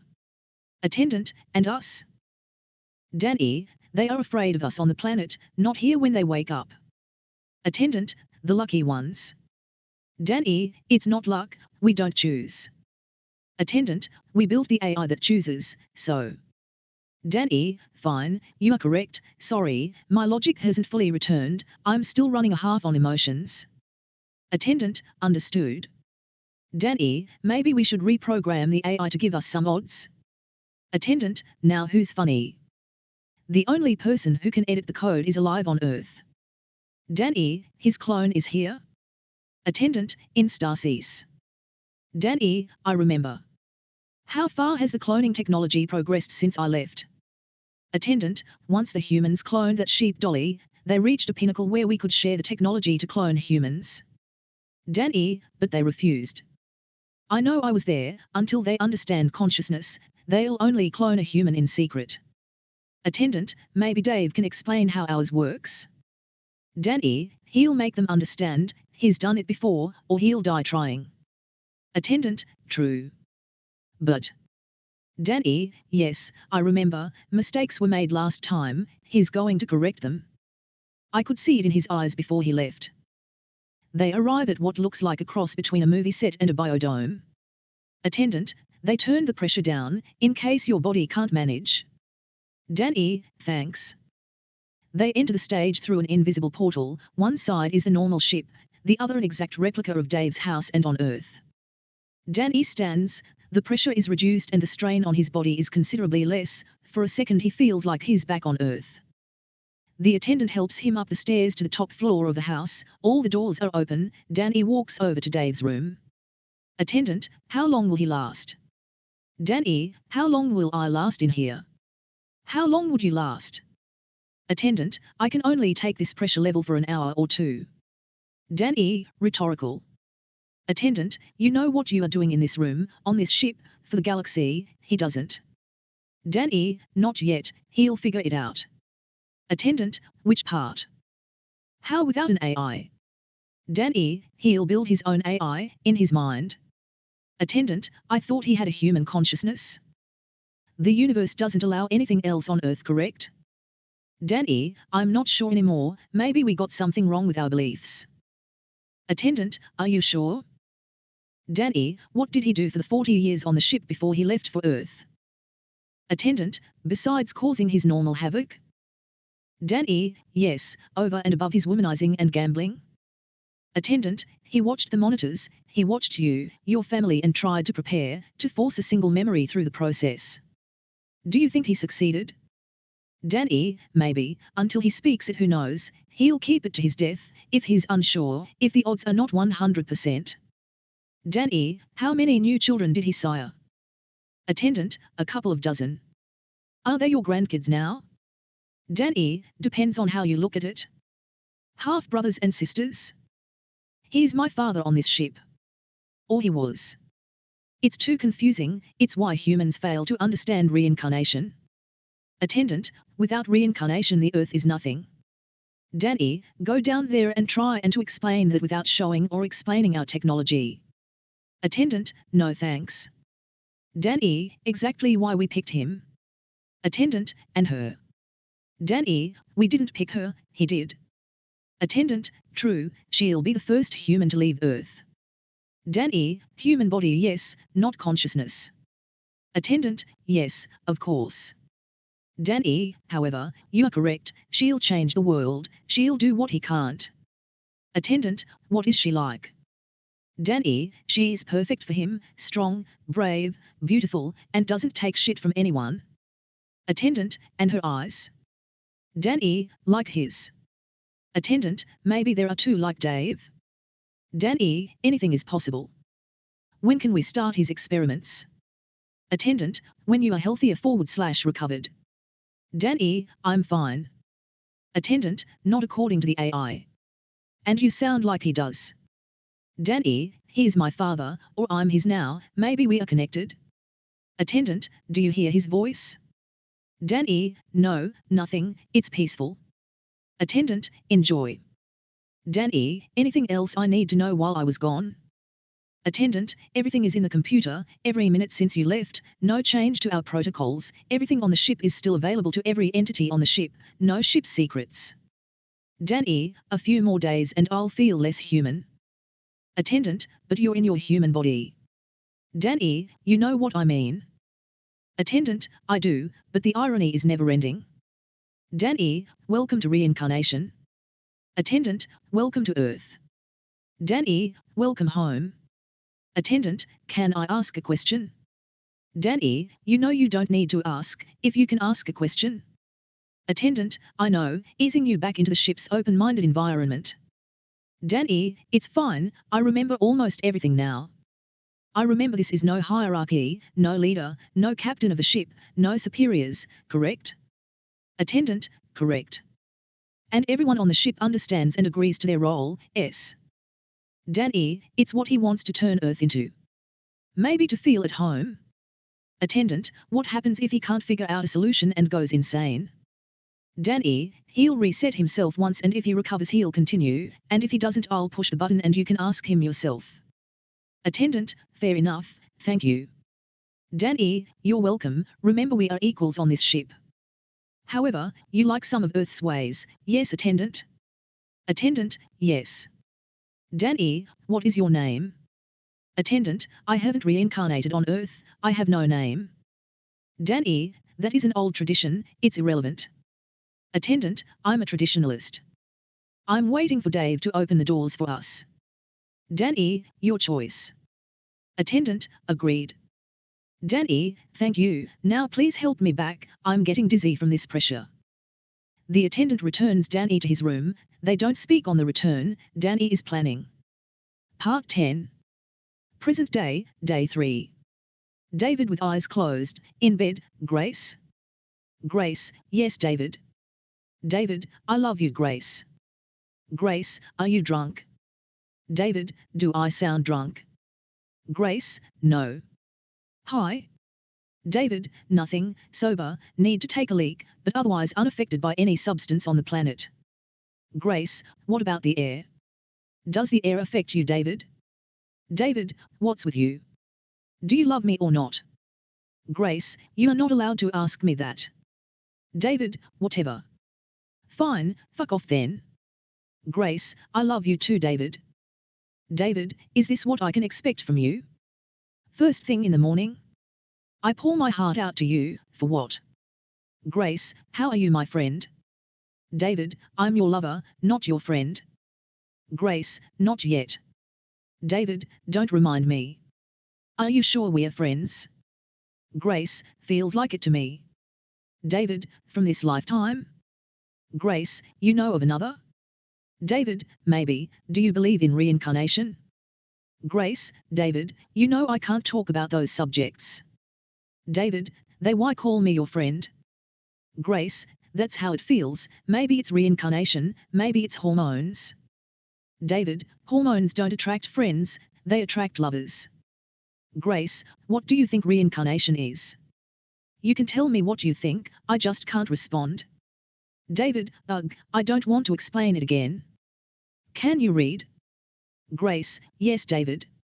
I can read. David, can I send you a mental URL and you can read a letter I posted on Substack? Grace, no, but you can read it to me, in your sweet honey-flavored voice. David, gross. Poetic, but gross. Have you noticed my voice is still changing? Grace, I have. David, I'm still going through puberty Grace.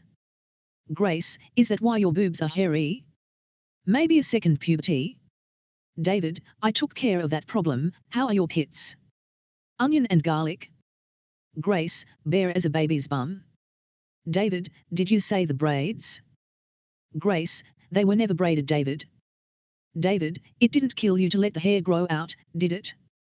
Grace, I didn't show any skin above my elbows in public for 6 months David. Including the summer. I couldn't take the chance someone would notice. David, why do you care? Grace, you want a woman with hairy pits? David, you accepted my hairy man boobs. Grace, in theory David, in our imaginations. David, whatever. Fine, before I started writing new letters I wrote letters to Tony Hinchcliffe online. Like you, he didn't respond to any, but I do have one about reincarnation I can read you, and then can we discuss? Grace, to a degree. David, you won't give me any new clues will you? Grace, I might, depends on what you read. David, have you been like this your entire life? Grace, read David. David, fine. Ready? Grace, yes. The 20th of August, 2023. Dear Tony, my apologies for not writing sooner and updating you on becoming the world's greatest comedian. I was sidetracked thinking about reincarnation. I'm not a scientist, Tony. I only believe in what I can see, touch, smell, taste, hear, or calculate. I don't believe in what I feel, Tony. I only believe in logic. By calculate, I mean prove mathematically without a doubt. 2 apples plus 2 more apples equal 4 apples. End of story. I'm not interested in the spiritual side of reincarnation. I'm interested in the math. How it works scientifically is something nobody can explain. How it works physically in the body is unknown. Everything about reincarnation is unprovable, but believe Tony. I don't understand the logic or reasoning. I understand why they created religions around it, or why some religions believe and others do not. However, like reincarnation, religion isn't calculable. I understand everyone on earth wants answers about our existence, where we came from, why we are here, and do we have a soul or not, but why are we guessing? Anyone reading this, Tony, will probably say, that's where faith is needed, which is understandable, but not logical. However, if I'm anything, Tony, it's objective. To deny billions of people their belief is not my purpose. I like the idea. I simply wish someone on earth could either prove or disprove it so we can move forward. Does that make sense, Tony? Or do I sound illogical? I'm not a historian, Tony. I'm nothing but a high school dropout with a hope to become a comedian, marry the woman of my dreams, have children if possible, or adopt, and live the rest of our lives helping others to laugh as hard and often as we will together, for the rest of our lives. Is this too much to ask? In my opinion, I don't need reincarnation or karma cleansing to achieve my personal goals. I simply need to be my honest self and keep an eye out for the woman of my dreams. Nonetheless, if reincarnation is true, it does explain the progression of humanity on Earth, maybe. Nobody on the planet knows when civilization started.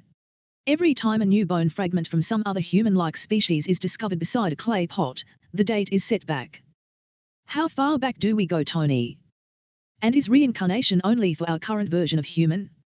Ask these questions to a spiritual leader or the internet, and every response is theoretical, no proof. Yet, the same can be said for many scientific discoveries. I shouldn't and I don't discount their claims or beliefs, only their approach.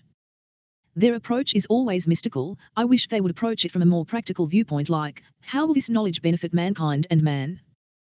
This is where I believe reincarnation is true. If it exists, it's to benefit the individual, which in turn benefits mankind. My belief is, reincarnation's purpose is not for teaching us a lesson or to work off bad karma. That's an ignorant assumption. This is what I believe, Tony. We, the majority of humans on Earth, have reached the pinnacle of intelligence and knowledge we can attain on our own. We need help. Or we need to begin to work together as a planet, not as nations or individuals. I say a pinnacle, Tony, because throughout history the individuals who advanced technology were often the misfits of science, not the educated scientists, who followed rigorous rules and procedures. Newton is considered a father of physics but was probably suffering from mercury poisoning. Do we care? Did we care back then? No. It advanced the science of physics, and that is his contribution, regardless if his body was being slowly poisoned or not. But was Newton reincarnated? And if yes, what if any of his previous lives did he remember either consciously or subconsciously? We don't know because we don't study reincarnation. We see no value in understanding the physical aspect, as there is no commercial value in proving it right or wrong. Nobody wins. I say we are at our pinnacle, Tony, because all I see is the same people trying to make the same discoveries independent of others. With one exception, CERN. I believe the individuals who conceived, created, and convinced governments to spend billions of dollars on building a particle collider are working together to solve a mystery of great importance, and I hope they achieve their goals. My issue is their discoveries, if they finally make them, will not immediately change humanity. If it's true, this is how I believe reincarnation works. First, I don't believe the concept we reincarnate both as sentient and less sentient animals. Maybe I'm wrong, but the logic doesn't add up. Especially the concept of reincarnating back and forth between various forms of life. To me it's an illogical path and unlikely. I could see the point of maybe slowly reincarnating from a fly to a chimp, but again, why?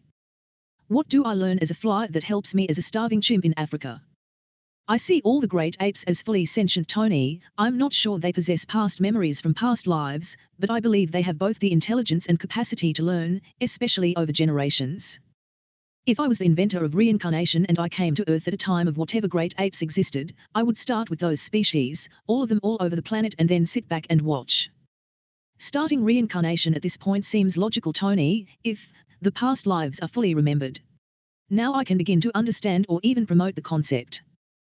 Now if I think of a gorilla learning a new hunting or foraging skill in one lifetime, and remembering it during their next lifetime as a gorilla, to be both beneficial and logical.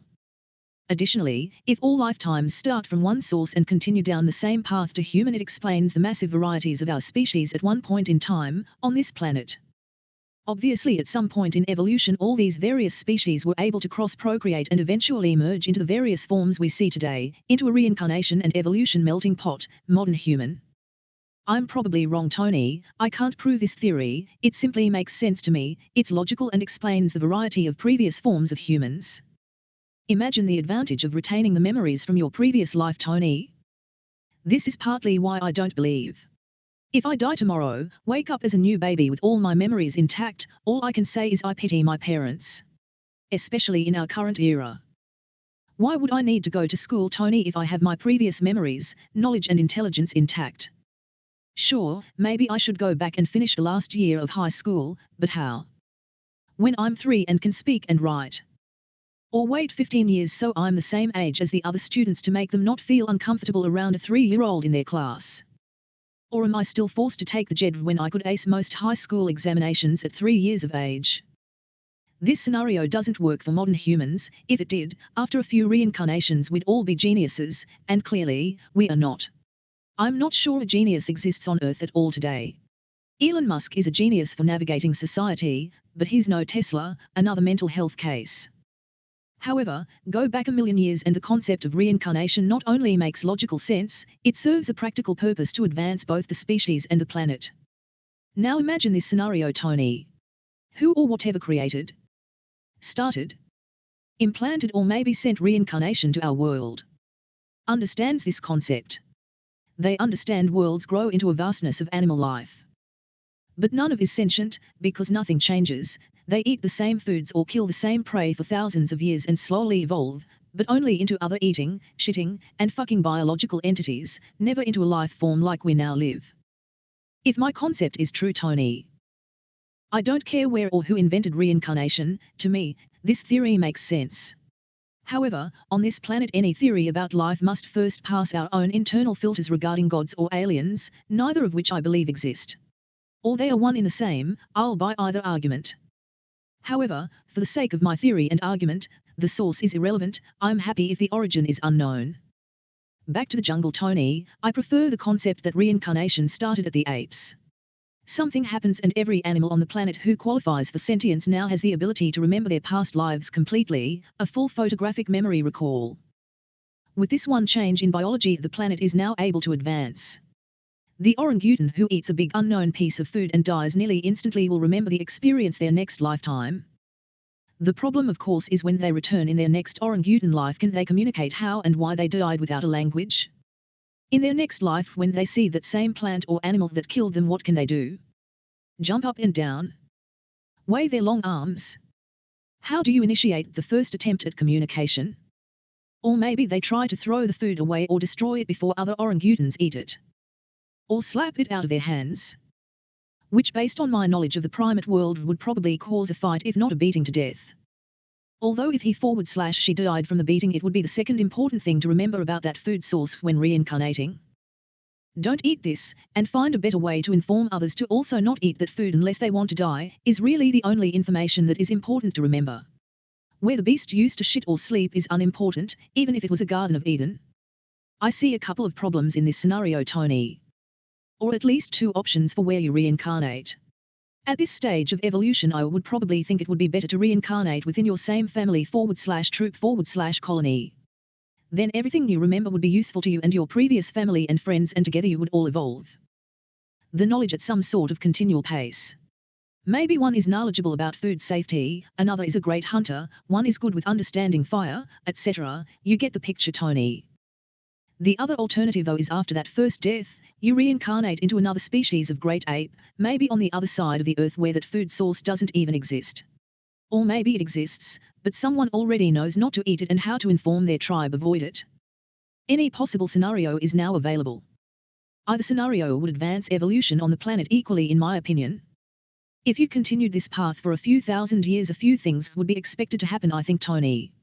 I could easily see that first person becoming some sort of medicine man, slowly accumulating knowledge about their flora and fauna, including how to process and use for healing.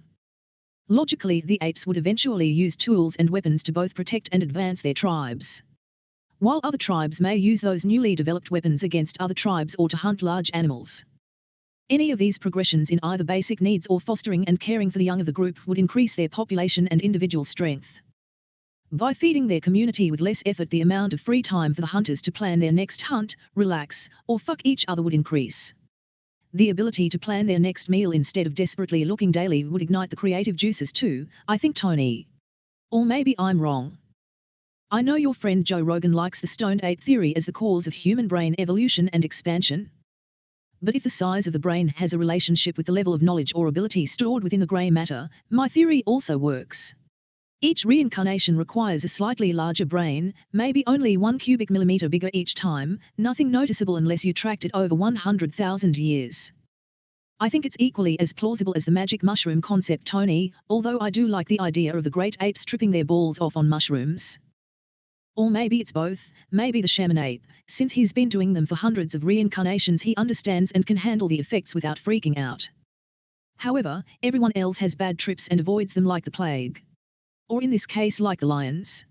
Or whatever can kill an ape beside other apes, and us. I have a theory. Which I haven't named yet. Although I'll probably use something with my name in it like physicists. I'm not sure why they feel the need to use names for equations, Tony. It seems illogical for a group of individuals trying to determine the nature of the universe. I would have expected more technical or descriptive names. Schrödinger equations and wormholes mean nothing to normal humans. What is a Schrödinger and how do worms make holes in space?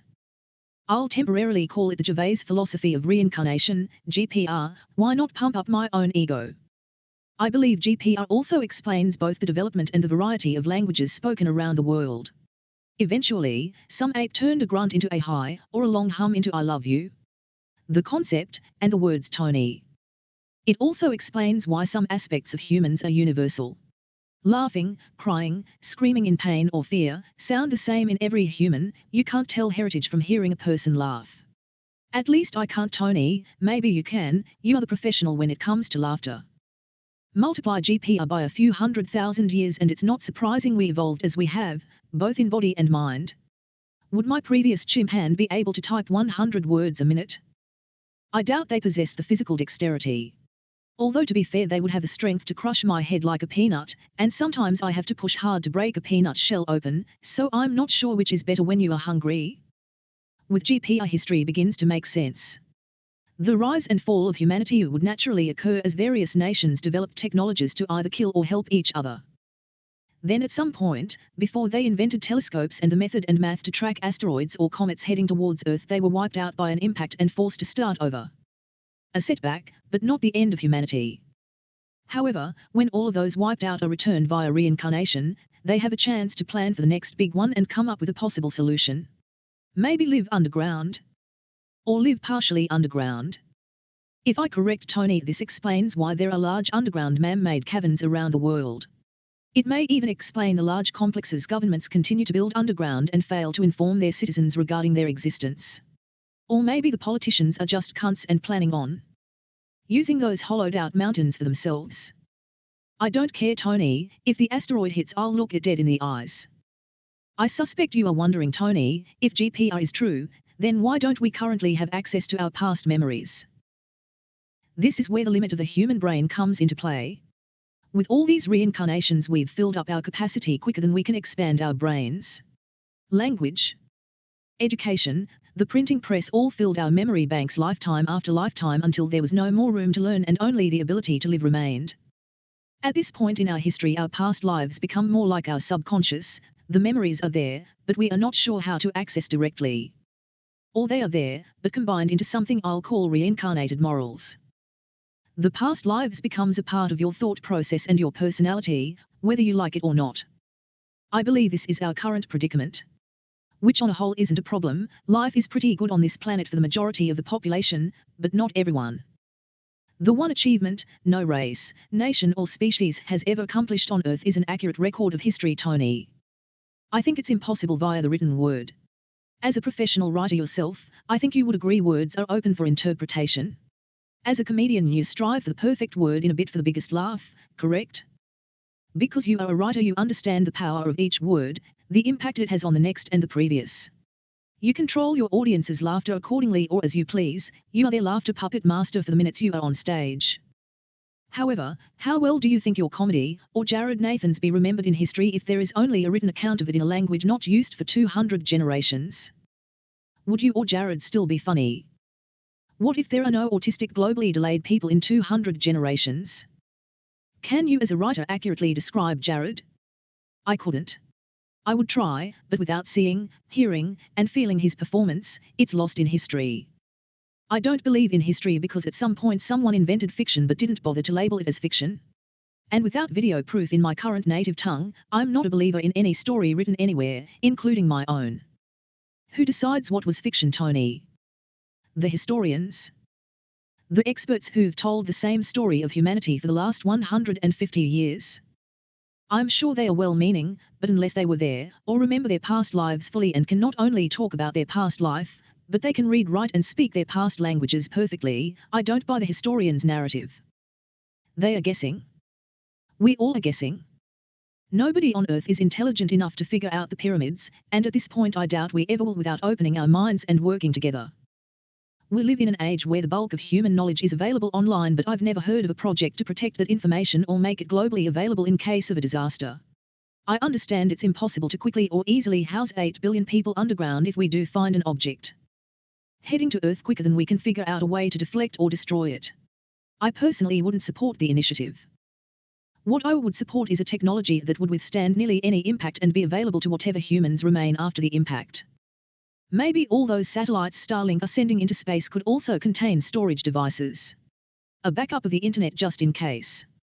Or maybe for once Elon Musk isn't responsible for good ideas and the government or some other billionaire decides to send a zettabyte of storage into orbit.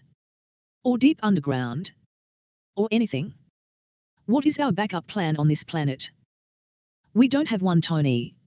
Pray to God or hope the aliens show themselves. Seems as pointless as believing in reincarnation to me, Tony. I like the Starlink idea better, then millions of devices could still access the data and humans around the world could still communicate to slowly build or rebuild whatever remains of society. I'm not saying the survivors would start making printed circuit boards immediately. But maybe a survivor in Canada with engineering skills could help a survivor in Sweden build a watermill?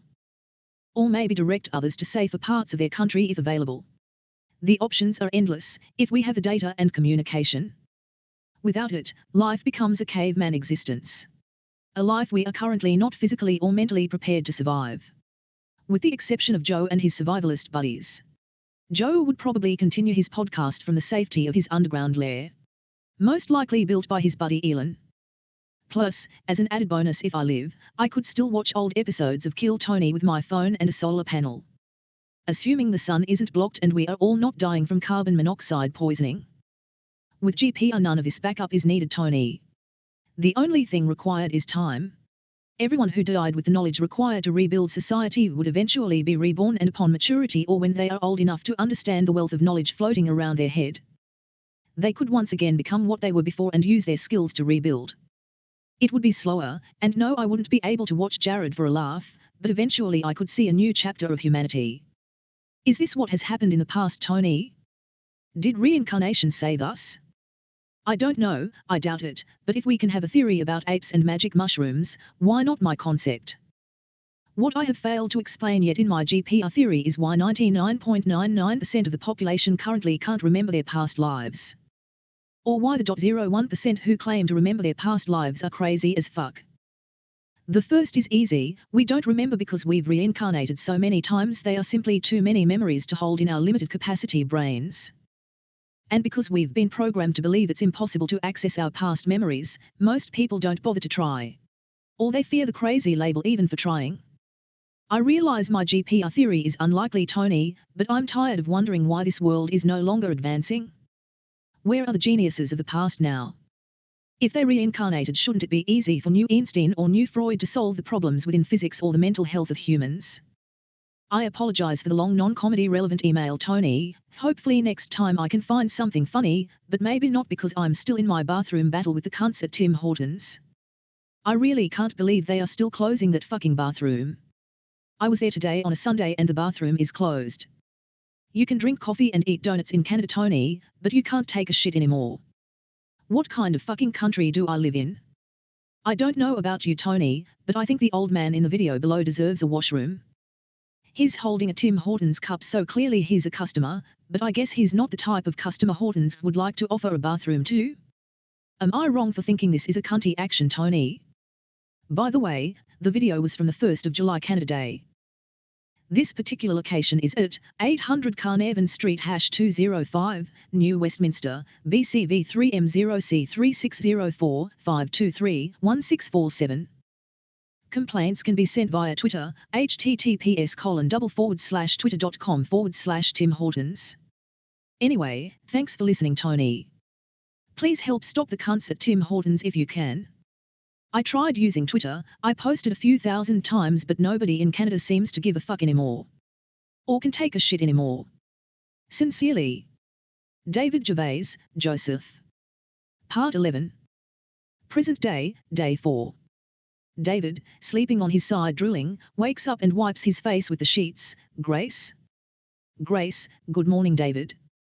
David, hi. Grace, feeling better? David, depends. Grace, on. David, are you real? Grace, are you? David, I have a physical body. Grace, as do I. David, prove it. Grace, you know I can't, not yet, not in person. David, I'm tired of the excuses, Grace. Grace, I haven't given you an excuse, David, I am stating facts. David, your facts suck. Grace, agreed. David, I'm sorry, Grace, I have a limit, everyone has a limit. Grace, you could stop writing to me, maybe I'd go away.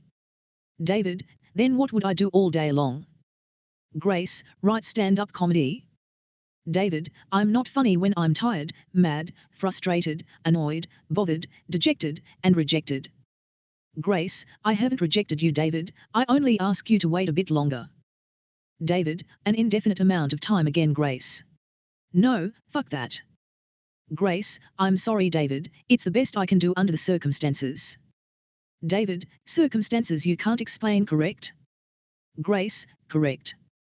David, not even online? Anonymously? Grace, sorry, David. Do you want to give up? David, do you? Grace, guess? David, if you are insane enough to continue this as long as you have, you probably won't give up. Grace, probably. David, you can quit too, we can throw your imaginary as per agreement out the door. New agreement, you do what you want and I'll do what I want, and when we both die on this planet we'll meet in whatever the afterlife is, and discuss it like two dead people. Grace, no. David, it's pointless, Grace, nobody understands what I write, or if they do, they are quiet about it. Grace, didn't you request that a while back? Last year? David, yes, but now I've changed my mind. Grace, find new followers then. David, I'm trying, why don't you share it around, you must have friends and family. Grace, I do, plenty, but the story I tell them about you is not real. David, explain please if you can. Grace, I can. David, wait, this you can explain and everything else you can't. Grace, correct. David, whatever, go ahead, what is the story? Grace, well, you've told no one about me, correct? David, I tried, the internet doesn't listen or care. Grace, what do you think happened to me when I started to hear your voice in my head? David, you went nuts? Grace, no. I kept it in my head, you were not saying much, mostly about how you liked my sweaters. David, sounds like me, and you do have a collection of sweaters. Grace, not really. David, you have a few, 2 regular grandma type, black and red, and then your flashy pink sweater to get my attention. Grace, are you sure it was for you? David, it wasn't. Grace, it was. I needed to be sure the voice in my head matched the person in my thoughts, you. David, what else did I say? Grace, you don't know? David, I never tried to talk to you, Grace, in my head, in person, by email, text, nothing. At least not purposely. Grace, I know, David, you don't really know when you are doing it. I don't know when what I think I'm saying to you gets to you or not. David, hence the repetition. Grace, exactly. David, you'd think alien telepathy technology would have fewer bugs. Grace, only one of us is using the technology, David. They don't know why you don't need it. David, I think they may be lying to you, Grace. Maybe you should introduce me to your alien overlords.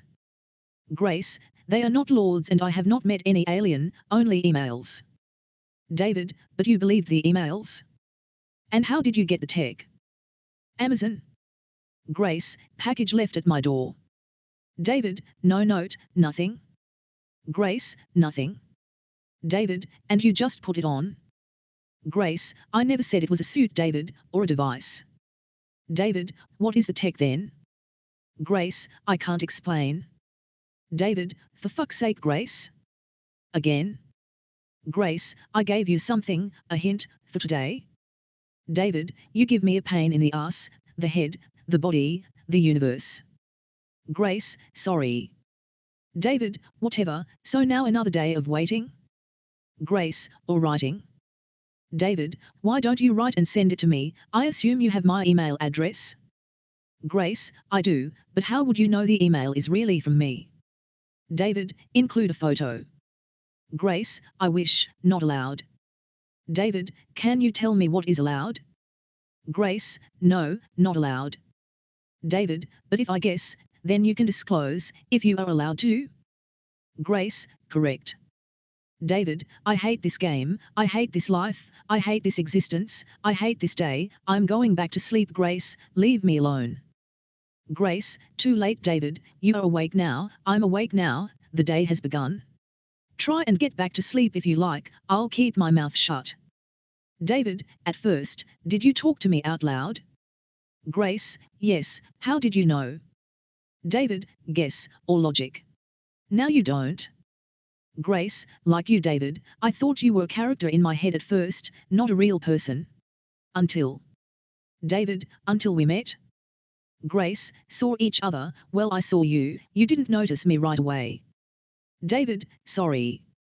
Grace, you eyed up my co-workers quite a bit, but I was nothing but a public servant to you.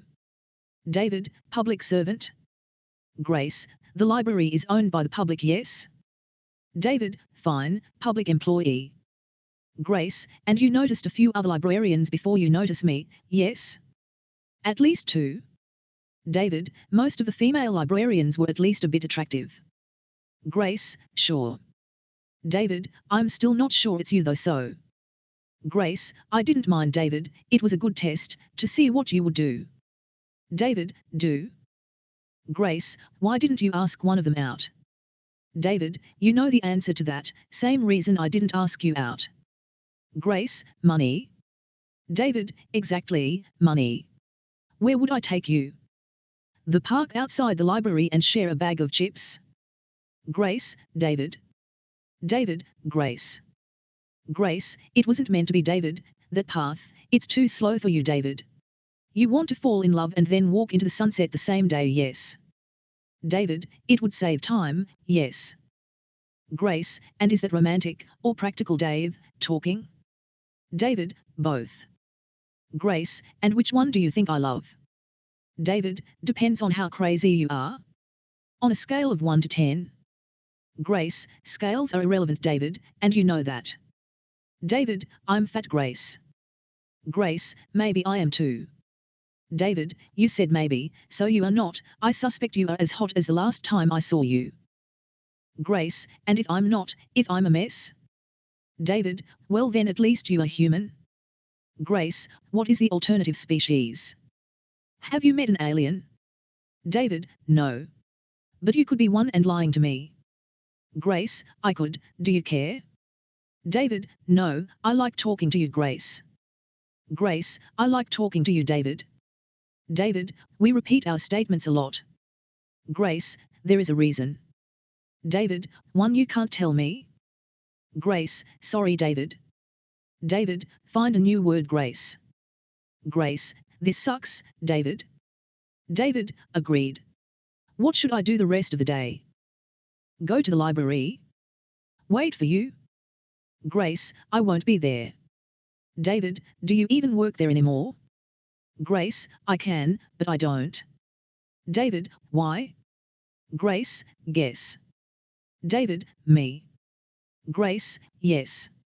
David, sorry. Grace, go to the library, David, enjoy the light. David, are the other hot librarians working? Grace, do you want me to ask? David, no. Are you jealous? Grace, no. David, because you are hotter than all of them combined. Grace, nice try, David, I know you picked me third, we all know it, David. David, bronze is tougher than gold, Grace.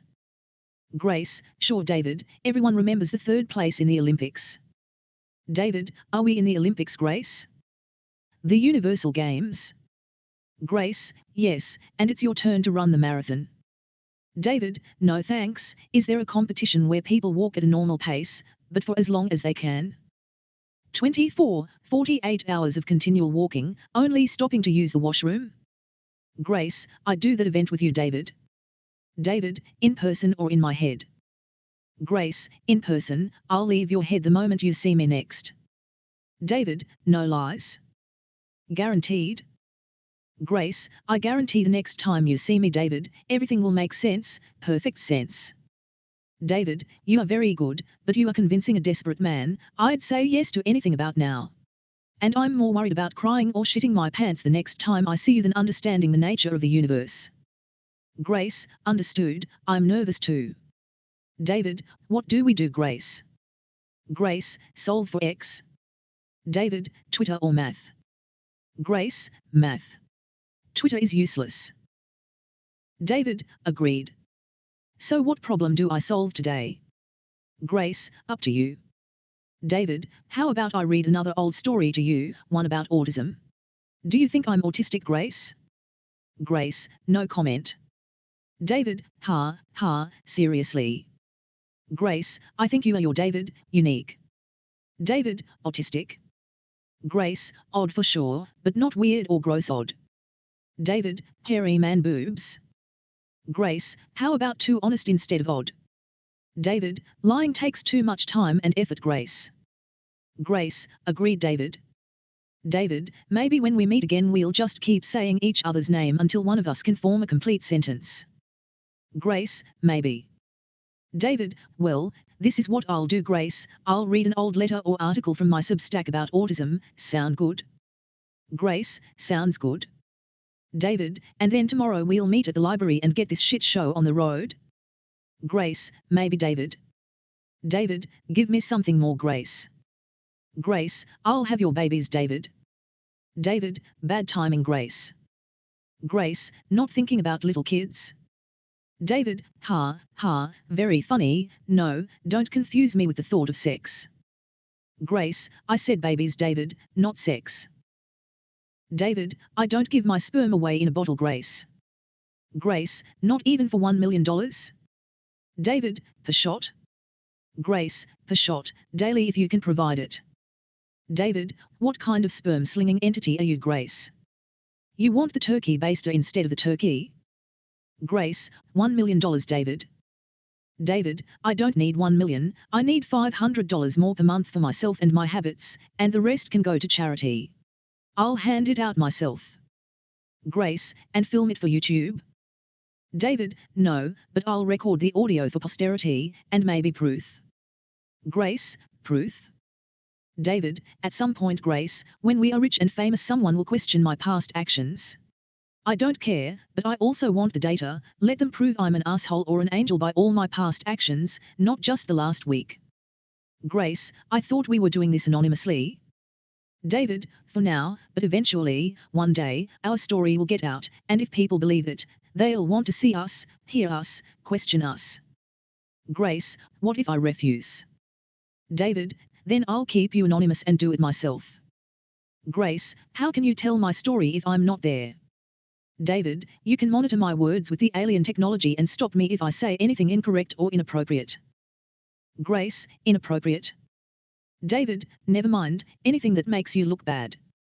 Grace, I have no problems with me looking bad, or you telling my story, without monitoring. David, I trust you.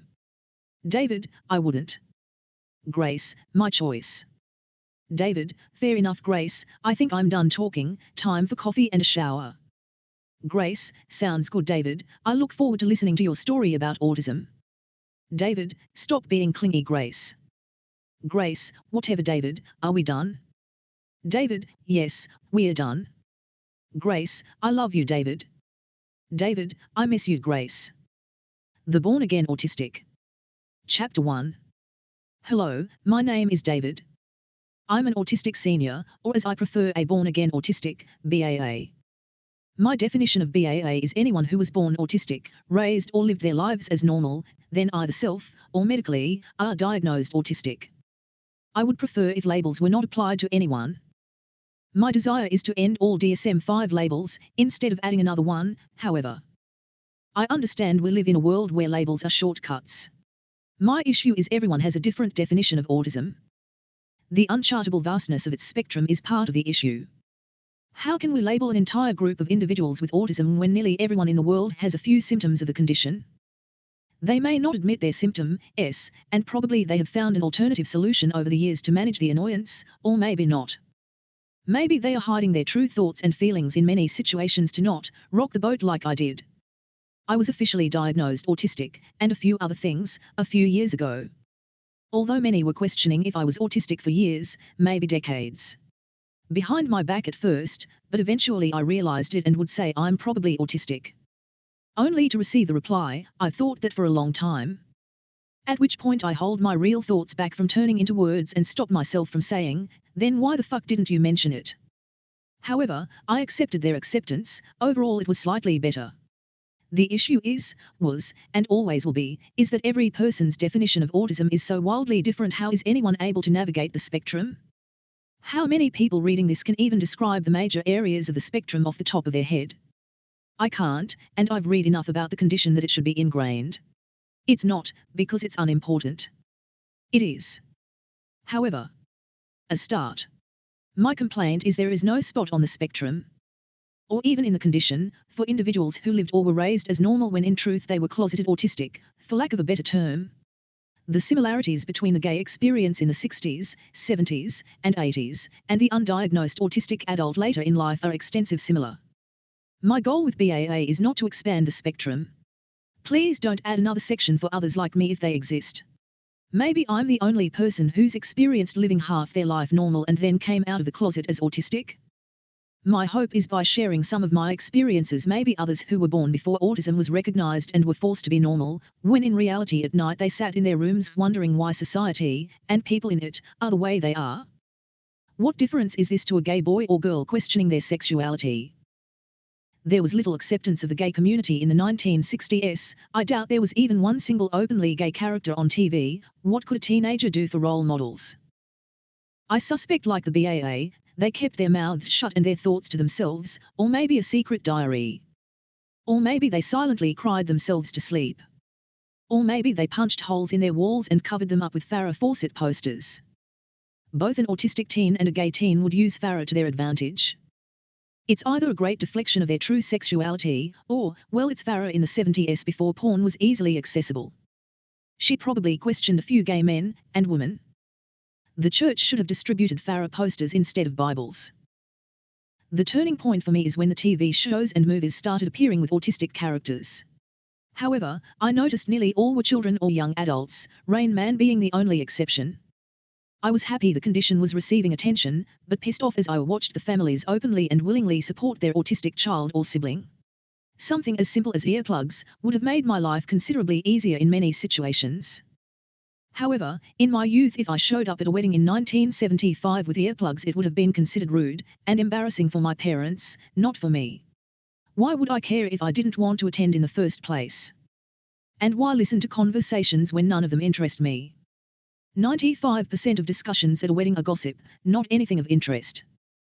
Furthermore, how could earplugs be considered embarrassing when everything about a 70s wedding was outrageous? The facial hair, the clothes, the everything. There is a reason nothing from the 70s is still popular today, nothing.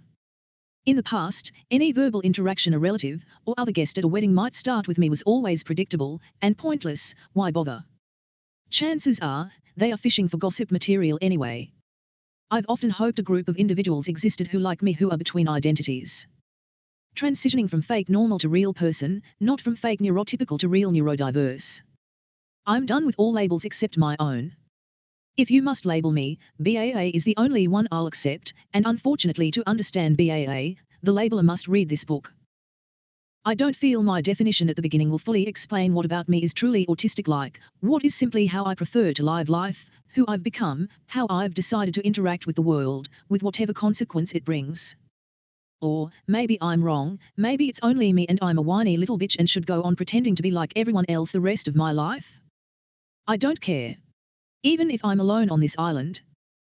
This book will explain exactly who I am, and am not. Worst case scenario, I have my opening line.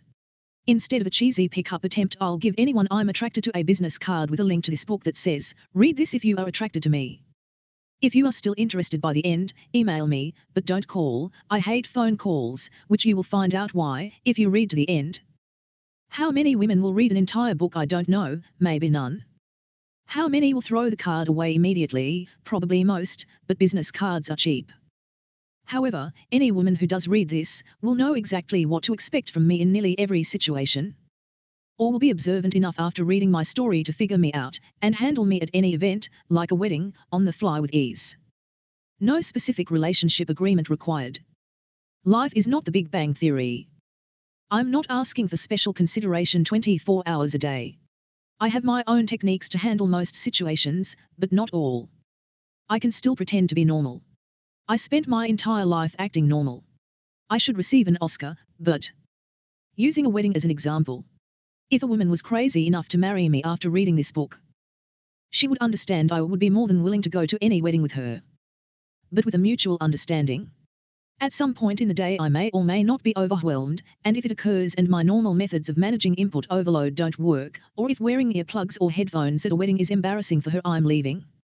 If she decides to join me, fine, but I don't care. She is welcome to attend the entire event. I'll even return at the end to drive her home, or she can find her own way. I assume anyone I marry is not helpless and can call a taxi or Uber. That's it, my only request in this situation. Unreasonable? I'm open to other suggestions by my wife. A quickie in the back of our van perhaps. A walk around the block? Or maybe she just needs to kick me in the ass that day. Whatever, I'm open to suggestions as long as she understands that at some point I may or may not leave with or without her, and if that happens it has absolutely nothing to do with her or the wedding. I would also hope, but not request, my wife is able to explain my sudden absence without a lie or some long convoluted explanation about my condition. Or be embarrassed by my absenteeism. If she is not the one. Not because I'm BAA, because what I just described could be anyone, autistic or otherwise in an uncomfortable situation, for whatever reason. Weddings can be wonderful or they can be awful. I've photographed around 100 of them and I've witnessed both, but most were closer to the awful end of the spectrum. Fake would be a more accurate description than awful. Awful describes how I felt while observing the fakeness. This book is about living two lives. On their wedding day most couple do the same. Behind closed doors. When I'm taking photos of a happy couple alone or with their wedding party, I see the real person, mostly unfiltered, especially if it's only photos and no video. When video is present, the conversation is normally adjusted. With photos I hear every word, every comments about her or him. Every "that fucking cunt is here." Everything. I guess they assumed there was some sort of photographer to subject privacy agreement. There isn't. My normal experience was to watch them turn into actors the moment they left their room, fake smiles all around. This is an observation, not a judgment. I spent 50 years acting nearly 24 hours a day. How could I judge others for doing the same for a few hours on their wedding day? I did, however, experience a few weddings where there was no acting. The smile in the dressing room was the same as the smile during the formal photos, genuine.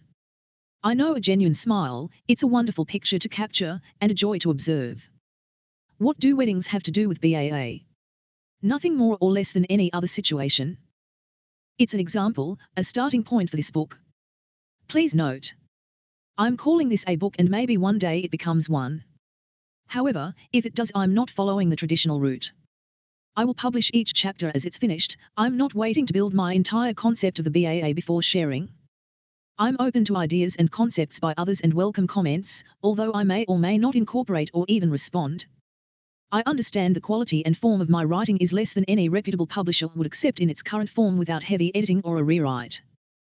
This is a mistake on their part. By editing and reducing my words to some sort of lowest common denominator to expand their market, they lose the essence of the struggle during the months or years it takes me to finish this book. My concept of BAA and the style of my writing will change throughout this exploration. As I release the past, the future becomes apparent. If my writing didn't change during this process, I wouldn't be real, human. To rewrite into some classic style at the end would destroy the story. I know I make mistakes, I know I don't care that much about punctuation, I know ChatGPT or other programs could fix my oversights, but I don't care, it doesn't matter. These are the best sentences and concepts I could manage when I decided to write this book. The context matters more than the commas. However, if my style is too amateurist or too irregular for your mind, feel free to run it through ChatGPT and sanitize it to your specifications. Pick your favorite author and ChatGPT will adjust my words accordingly. It even removes all the cunts.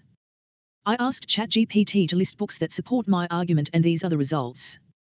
Neurotribes, The Legacy of Autism and the Future of Neurodiversity by Steve Silberman. This book explores the history of autism, challenges traditional narratives, and advocates for acceptance and understanding of neurodiversity. Pretending to be Normal, Living with Asperger's Syndrome by Leanne Holiday Willie. This memoir shares the author's experiences of living undiagnosed with Asperger's syndrome until adulthood and offers insights into the challenges faced by late diagnosed individuals. Asperger's, Empowering Females with Asperger's Syndrome by Rudy Simone. This book specifically focuses on the experiences of females with Asperger's syndrome, providing a unique perspective on late diagnosis and the challenges faced by women on the autism spectrum. The Autism Spectrum, A Guide for Parents and Professionals by Lorna Wing. Lorna Wing was a psychiatrist who made significant contributions to the understanding of autism. Her work emphasizes the diversity within the autism spectrum and may provide relevant insights for your argument. I have not read any of them, I'm sure there are more, but clearly I'm not alone if one is called Pretending to be Normal. I may read them once I'm done with this book. Meaning one of two things. I finish it. Or it finishes me and I give up on writing completely. Sounds dramatic. But the energy I exert writing exceeds a 10-kilometer walk. I'm tired after the walk, but not exhausted. I'm writing this chapter in one day, the 3rd of June, 2023, and I guarantee if I'm happy with the content, I'll sleep well tonight like a 20-kilometer walk, and wake up tomorrow ready to write, or live. Part 12. 1 year ago.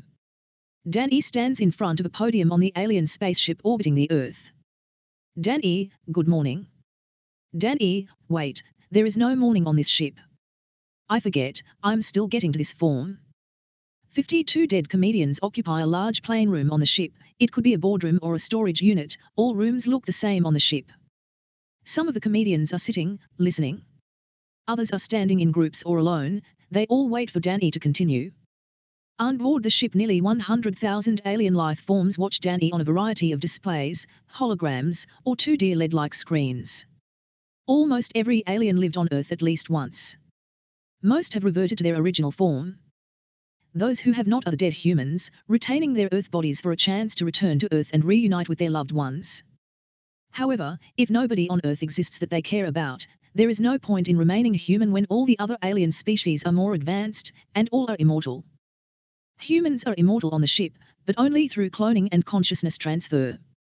It works, but it's a pain in the ass literally, and figuratively, as the only way to transfer the mind is with an anal probe. On board the ship, if someone disappears for a week or is sitting uncomfortably, they were probably recently cloned. Nobody on the ship cares, but it's a fun game the demented comedians play. Danny, to the 52, thank you. The ship goes nuts with applause. It's heard by and displayed to the 52. They smile in appreciation, but become serious when Danny speaks. Danny, you are here because entertained my son on Earth, who is actually my father on this ship, which although confusing for the human psyche, it's normal on this ship. Danny, everyone on this ship has watched me grow up, fuck up, and probably throw up on this ship. I learn it by fucking up, a process approved by him. Now, my father /son /whatever on earth believes he's a loser, a nobody, a nothing. Danny stops speaking and the ship responds in English, not for long, not for long. Danny, as you know, and as per usual, he's fallen in love before completing his goal. The entire ship lets out a half laugh and a half groan combined. Danny, I agree. However, we've done this before, he's done this before, and we'll do it again. How? With the 52 men and women in this room. Not only will we unite my father /son whoever with his bride-to-be, he'll implement a system by where every human on earth will find their perfect match, guaranteed.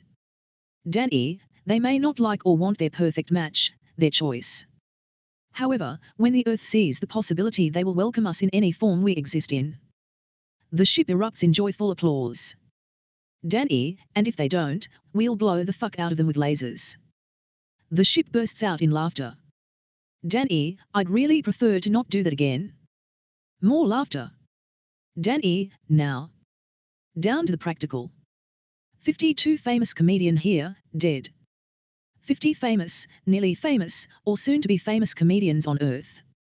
Danny, my father or whatever on earth whose only desire besides his crush, for a lack of a better term, is to become a comedian.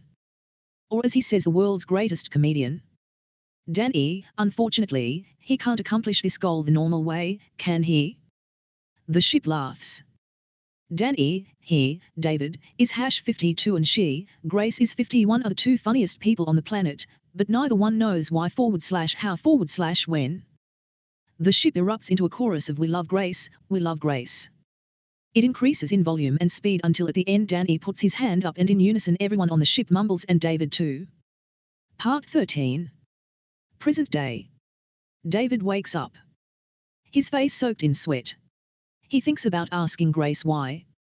And then realizes he's still mad at her. Why, he's unsure, but the feeling of love in the morning is replaced with disappointment over waking up alone, again, without Grace by his side, or at least in the room, or house, or the fucking block, he thinks. He goes to the bathroom, takes a leak and returns to bed after inserting earplugs and using a face mask. He can block the light and the sound, but not the feeling of his own body, nor the thoughts in his head. He wants to talk to Grace, to call out for her in his mind, but he can't, his stubbornness overwhelms his sensibilities. 10 minutes later, unable to sense sleep as a possibility, David gives up. David, Grace? Grace, hi David, sorry. David, for what? Grace, everything. David, or nothing. Grace, no, I am sorry David. David, it doesn't matter Grace, I'm waiting, I've been waiting, and no matter how many hot young Asian chicks throw themselves at me, I'll wait for you. Grace, you are an excellent writer David. I didn't believe a word of that statement. David, liar you mean. Grace, what's the difference? David, how many of my words have you read Grace? Grace, all of them, multiple times. David, yet. Grace, yet, I'm not ready, or it's not time, either or, you choose. David, I want the truth. Grace, it's both David, mostly me. David, are you just saying that as you know I can't be mad at you in person? Grace, would it matter if I was?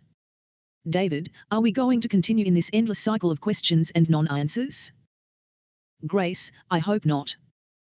David, how soon Grace? Everyone has their limit. Grace, I understand. David, I wish I had any other explanation for you Grace. Grace, I know. David, I've said this 100 times, I miss you, but you are essentially a stranger to me, other than these conversations. Grace, I know. David, you're stuck on repeat Grace. Grace, I know. David, do you think that is funny? I'm being serious. Grace, unfortunately, I know. David, days Grace. I have a few left in my, but, Grace, you'll find a way David, you always do. David, prove it. Grace, I've talked to most of the important people in your past life, David, and many of the individuals you admire currently. David, past life? Grace, not reincarnation, David, before you move to where you live now. David, where we'll live. Grace, do you want to live there with me? David, I do. Grace, why? David, I don't know. It seems that's where the story would go. Grace, agreed. I will live there with you, David. David, when Grace? Grace, ASAP. David, not helping Grace. Grace, how many kids do you want, David? David, don't change the subject and you already know the answer. As many as you do. Grace, we might be insane, David. David, no shit, Grace. Sorry. Grace, it'll work, David. The story seems too unbelievable, I agree. Outrageous, I agree. Insane, I agree. Retarded, I agree. David, stop reading my mind, Grace. Grace, David, you know I can't. I can only read the transcript and only the parts that are not redacted. David, do you really believe that I believe you are reading a transcript? Grace, I don't care what you believe, David. David, if you didn't believe, I wouldn't have never run into you. Grace, eventually. David, yes, eventually. Does it still bother you that I didn't notice you immediately? What did you want? Drop to my knees the first time I see you and announce my eternal love for you? Grace, no, but you could have asked me how my day was going. David, I could have, but I didn't, and you know why. Grace, because I'm so pretty. David, because you confused the fuck out of me every time I looked at you and thought maybe she likes me. She's looking at me a lot, every time I raise my head there she is in my eyesight, her face is stunning, I need to stop looking, and lastly there isn't a fucking chance in hell I would ever be with someone that young, pretty, and hilarious. Grace, how do you know I'm hilarious? David, I saw you laugh once, you almost peed your pants. Grace, I did not, and I have not ever peed my pants at work. We do laugh though. David, because of you, what you say? Grace, sometimes. David, you start laughing and the others can't help themselves, correct? Grace, something like that. David, you are infectious, Grace, but your plan backfired, didn't it? Grace, got sidetracked. David, I'm correct, yes, something changed. You changed your look? I didn't want to assume it was for me, but... Grace, did it work, David?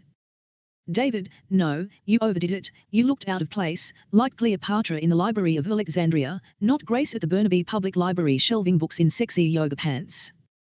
Grace, now who's the liar? And the flirt? David, fine, you wore standard black slacks that showed no aspect of your figure. Grace, but you imagined anyway? David, you were the one always reaching up to the top shelf in my eyeline. Grace, coincidence, David.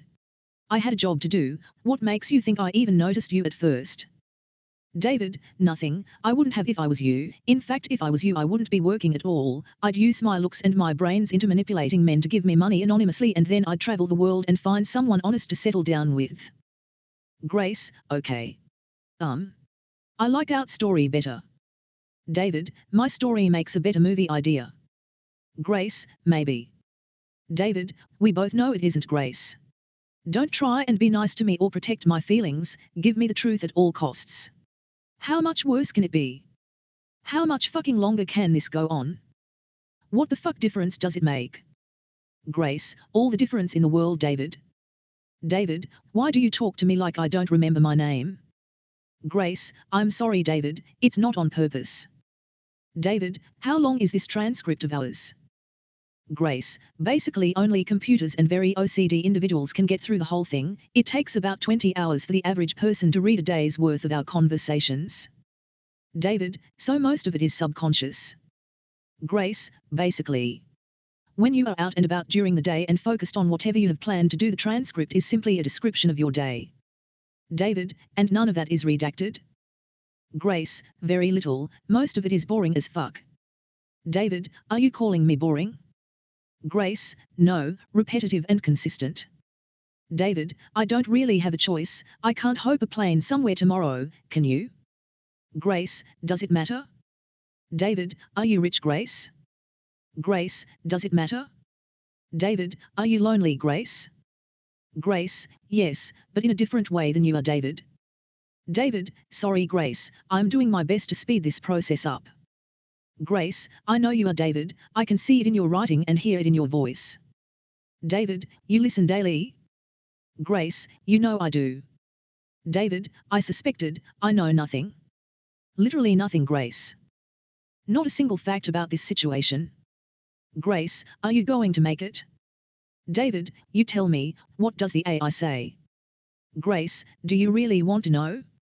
David, let me guess, it's the AI that says we are not ready and you are listening to a computer program instead of me or your heart.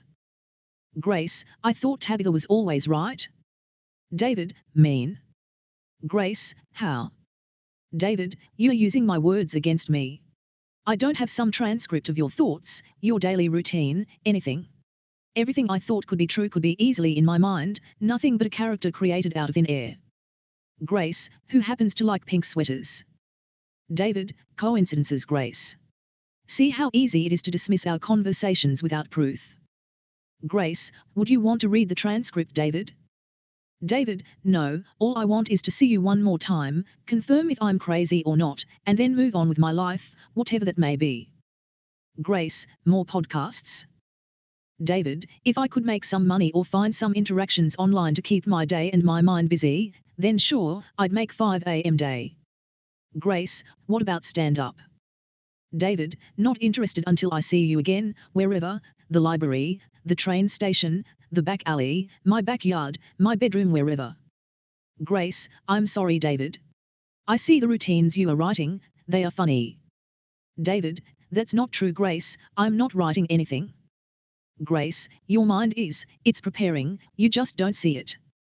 David, what is omnipresence like, Grace? God-like? Grace, I'm no God, and I have no more power than you, David. David, I have no power, Grace, I'm useless, remember? I couldn't get a part-time job if my life depended on it. Grace, currently. David, fair enough, but we both know, well I know, and you may, or may not know, because you may or may not be real. Correct, Grace. Grace, I'm real, David. David, okay, Grace, so how much longer? Never mind. It's not your problem, it's mine. Grace, it's ours, David, but at this stage the next move is up to you. David, move. Grace, on paper, David, not in person, you are right, it's my turn to come to you, when I can. David, writing isn't any easier than waiting for you, Grace. Or should I say waiting for something? Maybe you are an alien robot, Grace? Grace, would you care? David, at this point, no. Assuming you are fully functional? Grace, robot sex, David? Wouldn't you prefer the real thing? David, I'm trying, Grace. Grace, with me, yes, but I'm not your only option. David, I'll talk to you tomorrow, Grace. Grace, David, wait, sorry.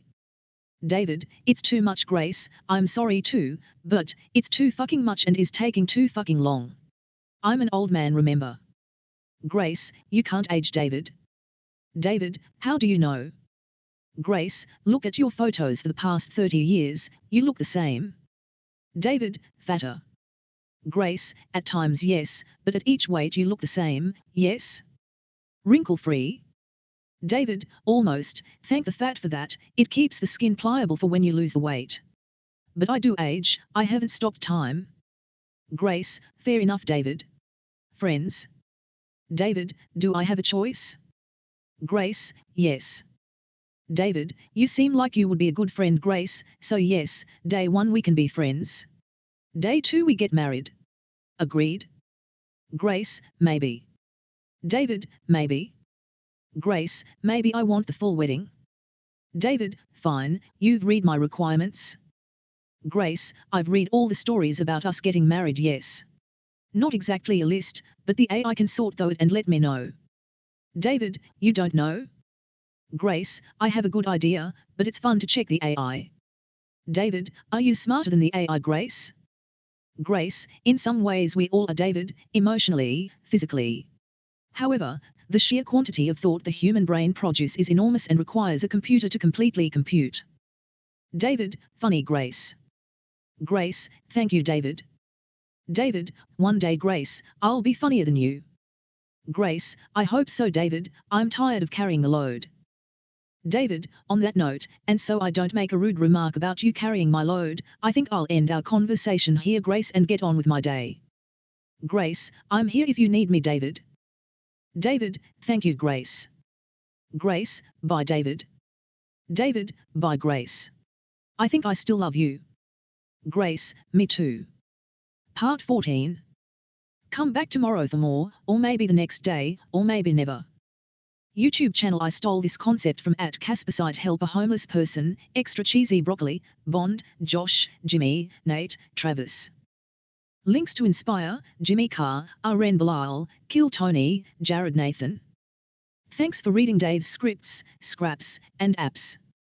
Subscribe for free to receive new posts and support my work, and if you can afford it, please send me some money. I'll give most of it away to those in need, but some will go into my pizza fund.